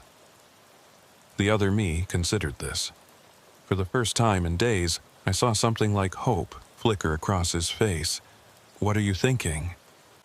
I'm thinking the cabin's record is complete. It describes everything that happens within its boundaries. But Seraphine stopped being describable. She found a way to become unwritten. How? I don't know yet. But I'm going to find out. I spent the next week reading everything Seraphine Mott had written on the walls. Her entries were scattered throughout the cabin, mixed in with descriptions of other people, other times. But I started compiling them, arranging them chronologically, trying to understand her thought process. Seraphine had been meticulous. She'd documented not just what happened to her, but her analysis of it. She was a trained investigator, and she treated the cabin like a case. Day 8. The writing on the walls isn't just predictive. It's recursive. It describes itself describing things. For example, Seraphine reads the sentence about Seraphine reading a sentence about Seraphine reading a sentence. The recursion goes down several levels. This suggests the cabin exists in multiple temporal layers simultaneously. Day 11. Tested time dilation effects. My watch shows 24 hours passing, but the sun position suggests only 18 hours. The discrepancy is increasing. Time inside the cabin is running slower than time outside, or faster. Hard to tell which is the reference frame. Day 14. Found something in the loft, a loose floorboard, underneath, carved into the subfloor. If you're reading this, there is a way out, but you cannot walk it. You must fall. No signature, no date. How long has this been here? I went up to the loft and found the loose floorboard. I pried it up. There was the carving, exactly as Seraphine had described. The wood was old, the letters worn. This message had been here for decades, maybe longer. You must fall. What does that mean? I asked the other me. He'd followed me up to the loft. We were spending more time together now, the two of us. The separation between us was becoming less distinct. Sometimes I couldn't remember if something had happened to me 3 days ago or 3 weeks ago. We were merging, or maybe we'd always been the same person and the distinction had been an illusion. Maybe it's metaphorical, he suggested. Fall from grace, fall from understanding, let go of something. Or maybe it's literal. Seraphine's footprints ended at a tree line. What if she jumped? What if she fell, and that broke the pattern? Jumped from where? The cabin's only 2 stories. That wouldn't even break a leg. I looked around the loft, thinking. Then I climbed back down and went outside. The other me followed. We walked the perimeter of the clearing, looking at the trees. There, I said, pointing. At the edge of the clearing, one of the white pines was significantly taller than the others. It had to be 80 feet high, maybe more. Low branches made it climbable, at least for the first 30 feet. After that, it got more difficult. You think she climbed that tree and jumped? I think it's possible. The wall says her footprints ended. If she climbed a tree, there wouldn't be any footprints leading away. That would kill her. 80-foot fall onto forest floor? Fatal. Maybe. Or maybe that's the point. Maybe you have to be willing to die to escape. Maybe the cabin can only hold you if you're trying to survive. We stood there, looking up at the tree. The wind moved through its upper branches, making a sound like rushing water. Are you going to try it? The other me asked. I don't know. Let me think about it. But even as I said it, I was walking to the wall to check what was written there. I had to know if this was predicted, if the cabin had already described what I was going to do. I found the entry near the ceiling, letters so small I had to use my flashlight to read them. On his 19th day, Jonas will consider climbing the tall pine. He will spend 3 hours debating whether this is the way out. He will not climb the tree, not yet. On his 21st day, he will try.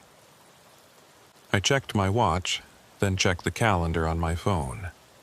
It was day 19. The other me was reading over my shoulder.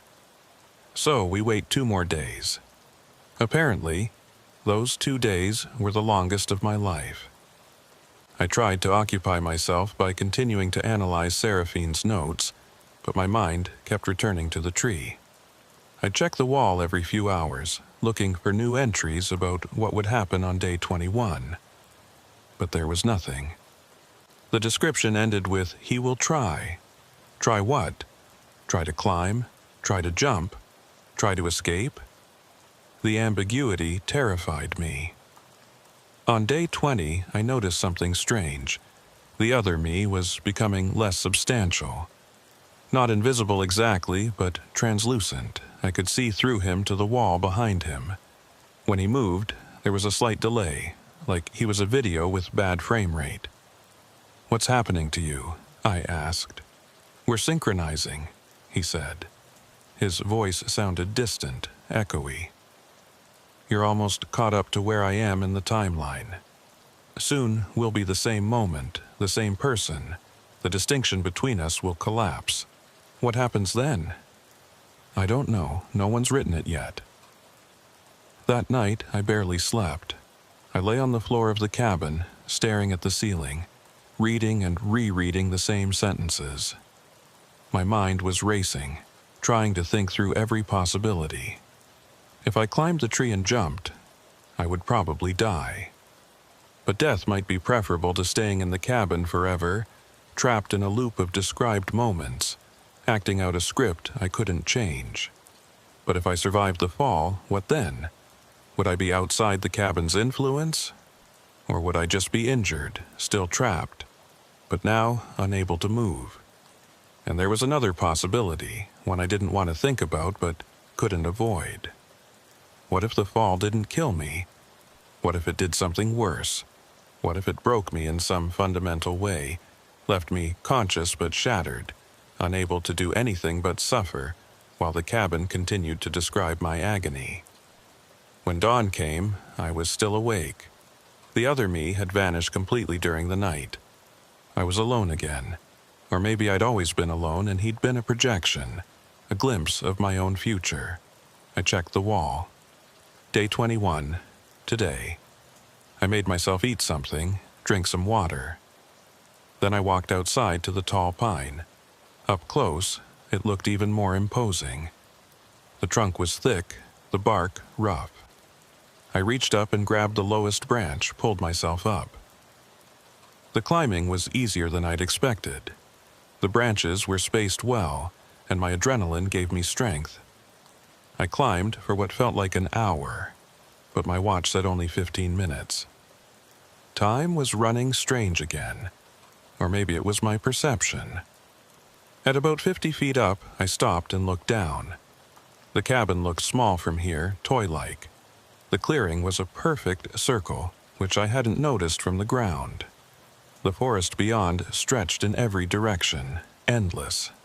I kept climbing, 60 feet, 70. The branches were getting thinner now, harder to trust with my weight.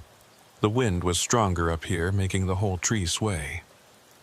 I wrapped my arms around the trunk and held on, breathing hard.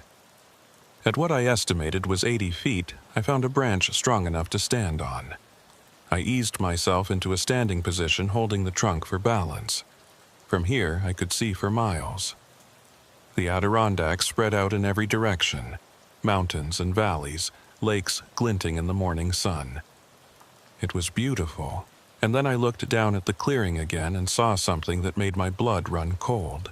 There were people down there, dozens of them, standing in a circle around the cabin, all facing inward. I recognized some of them from the names on the wall. Marcus Whitley, Seraphine Mott. Others I didn't know, however. They were translucent, like ghosts, but I could see them clearly. They were all looking up at me, and they were all smiling. I realized then what "you must fall" meant. Not jump, not let go. Fall, as in fail, as in surrender to gravity, to inevitability, to the pattern. The cabin didn't want me to escape. It wanted me to become like them. Another ghost, another sentence on the wall, another person standing in the clearing waiting for the next arrival. I started to climb back down. I had to get away from this tree, from this height, from this terrible revelation. But my hands were shaking so badly I couldn't grip the branches properly. My foot slipped, I fell. It wasn't a long fall, maybe 10 feet before I hit a lower branch, but it was enough. I felt my ribs crack, the air rush out of my lungs. I grabbed for the branch but missed. Fell another 5 feet, hit another branch. This time I managed to catch myself, arms wrapped around rough bark, legs dangling. I hung there for a moment, gasping, tasting blood in my mouth. Then slowly, painfully, I climbed back down to the ground. The ghosts were gone. The clearing was empty. Just me and the cabin. I limped inside and checked the wall. There was new writing. On his 21st day, Jonas climbed the tree. He saw the others.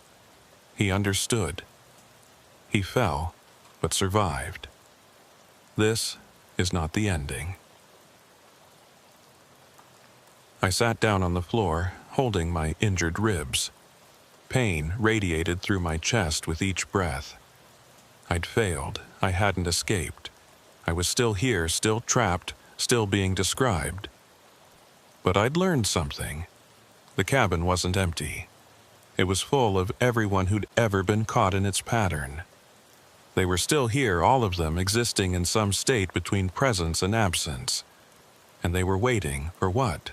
I didn't know, but I was going to find out. The injury to my ribs made everything harder. Breathing hurt. Moving hurt. Sleeping was nearly impossible.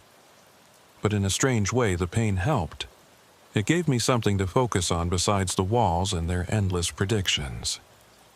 I spent the next few days going through Seraphine's entries again, this time looking for anything about the ghosts.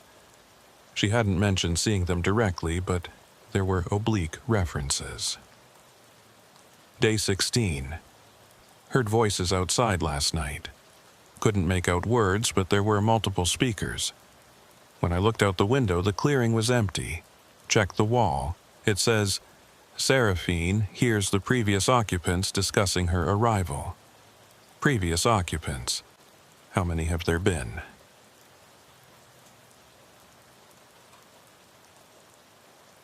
Day 19. The cabin isn't imprisoning us. It's preserving us. I think everyone who's ever come here is still here, in some form. We become part of the record, part of the pattern. The cabin is a kind of memory, and we're the contents of that memory.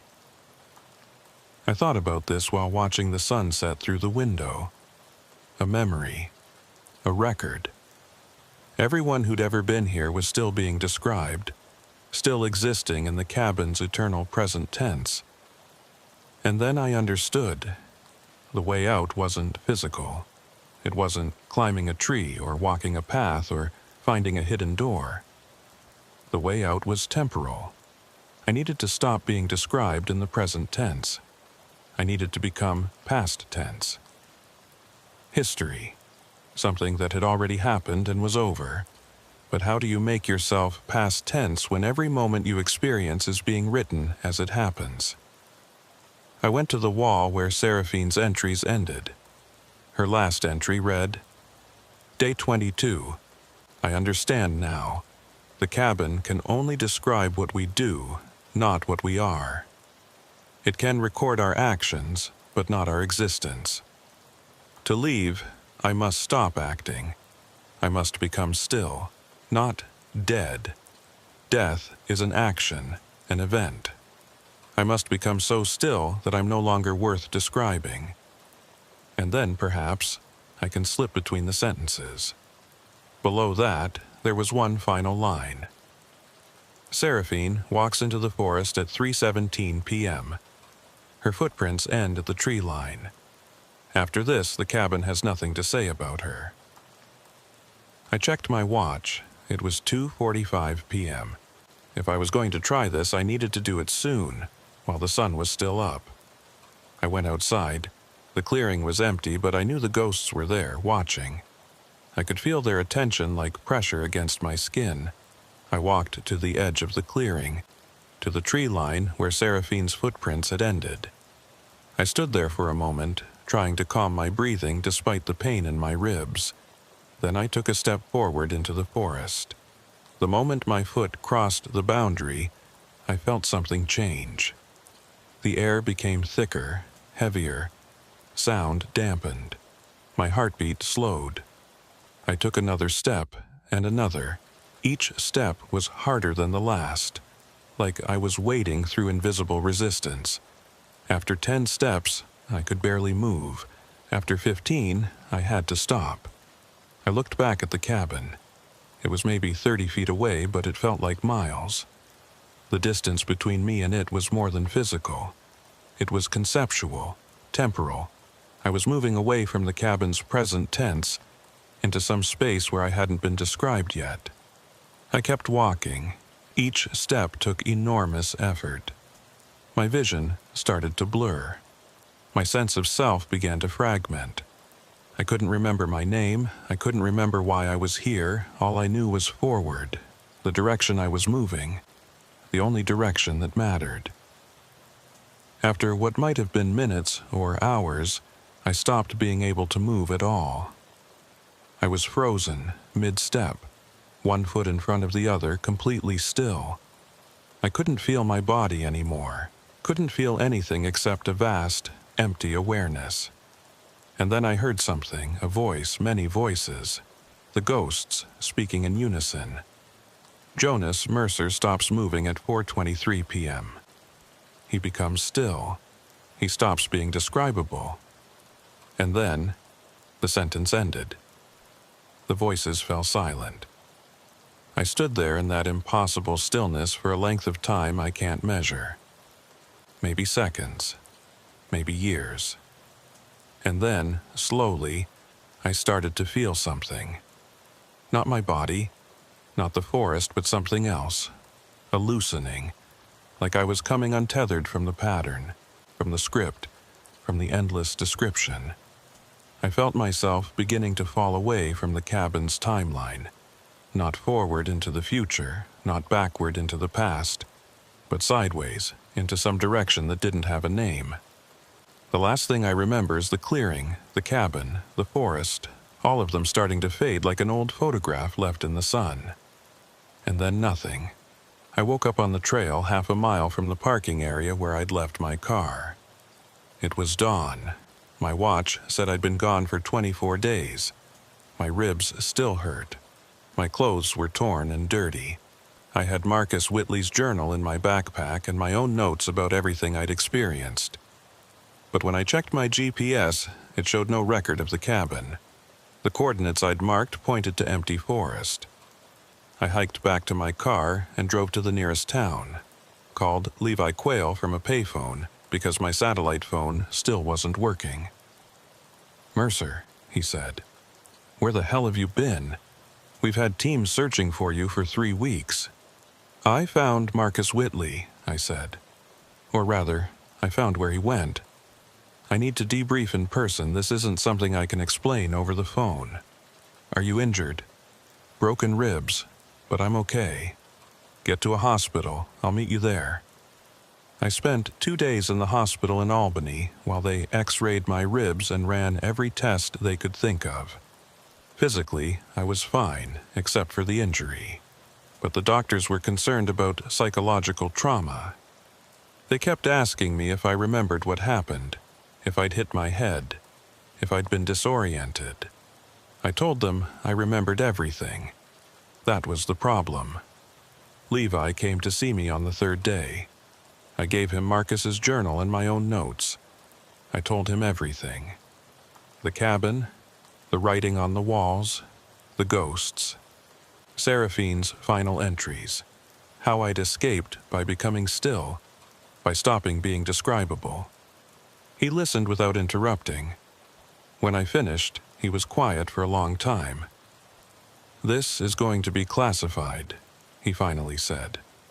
"Above, top secret. No one can know about this. Why? Because if this gets out, every crackpot and thrill-seeker in the country will go looking for that cabin, and they'll find it because it wants to be found. That's how it propagates. Someone disappears, someone goes looking, the pattern continues. So, what do? We do nothing. We close the case. Marcus Whitley is officially missing, presumed dead. You were lost in the wilderness for 3 weeks and found your way out. That's the official story. The real story stays between us." "And Seraphine?" Levi's expression darkened. Seraphine understood the risk. She knew what she was looking for. Maybe she found a way out like you did. Maybe she didn't. Either way, she's gone. He stood up to leave, then paused at the door. "Mercer, I'm taking you off field work for a while. You need rest. You need therapy. What you experienced." He shook his head. "No one should have to go through that." "I'm fine." "No, you're not. But you will be. Give it time." He left. I sat in the hospital bed, staring at the ceiling, thinking about the cabin, about the walls covered in writing, about the ghosts standing in the clearing, waiting, about Seraphine Mott, who'd found a way to become unwritable and vanished into whatever space exists between sentences. That night, I woke up at 3 a.m. with a terrible certainty.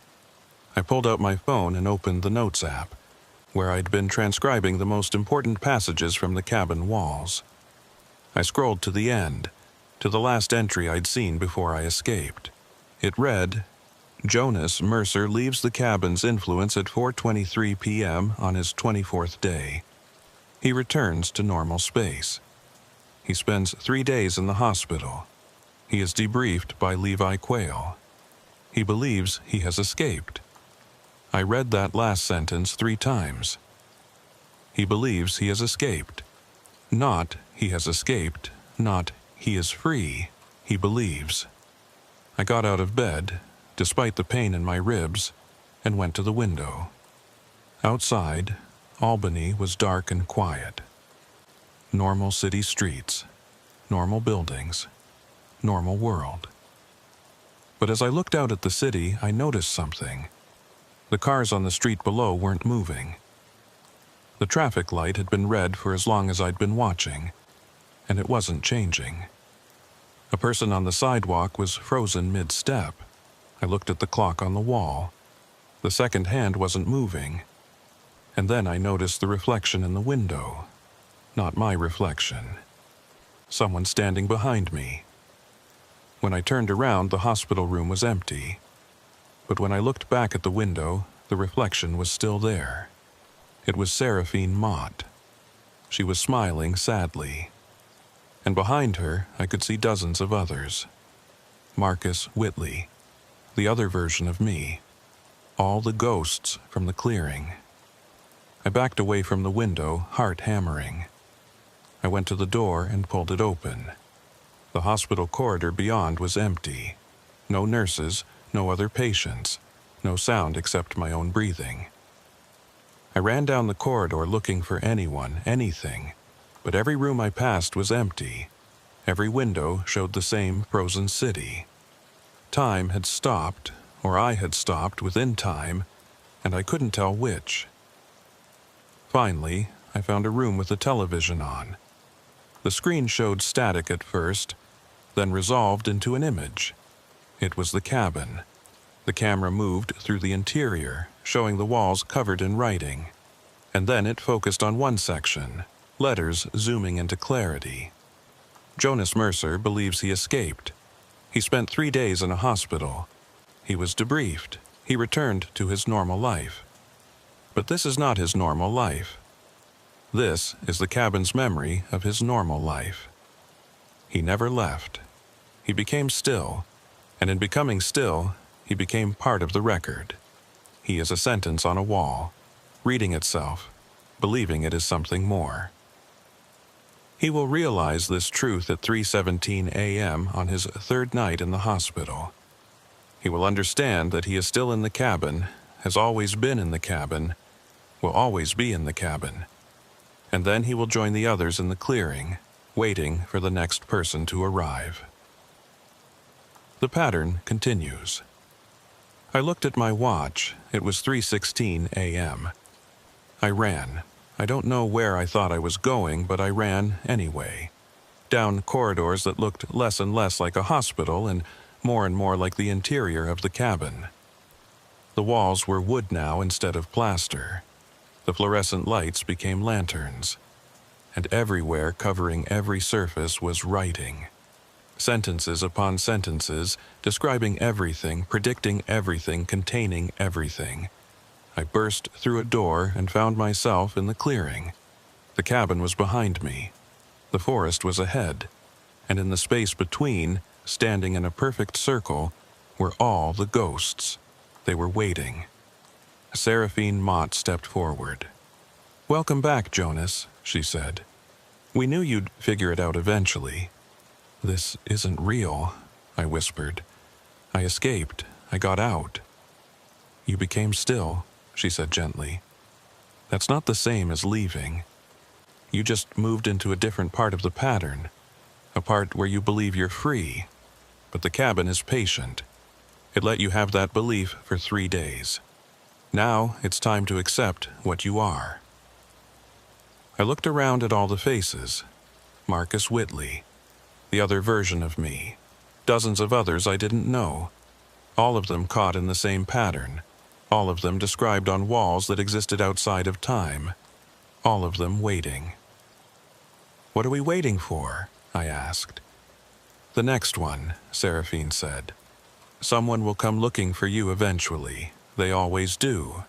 And when they arrive, we'll be here to welcome them. That's how it works. That's how it's always worked." I looked back at the cabin. The door was open, and I could see inside. The walls were covered in fresh writing. It was describing this moment, this conversation, everything I was thinking and feeling and saying. And at the very end, in letters that seemed to glow in the moonlight, was a single sentence. "Jonas Mercer understands now. He takes his place in the clearing. He waits." I felt something shift inside me. The resistance, the fear, the desperate need to escape. It all drained away. I understood what Seraphine had meant. We weren't imprisoned, we were preserved. We were the cabin's memory. And memory doesn't escape itself. It just is. I walked to the circle and found my place among the others. We stood there together, faces turned towards the forest, waiting. Somewhere out there, someone was wondering what happened to Jonas Mercer. Eventually, they would come looking. They would find the cabin. They would read the walls. And the pattern would continue sentence after sentence, person after person, forever describing itself in an endless present tense. And we would be here, waiting to welcome them home.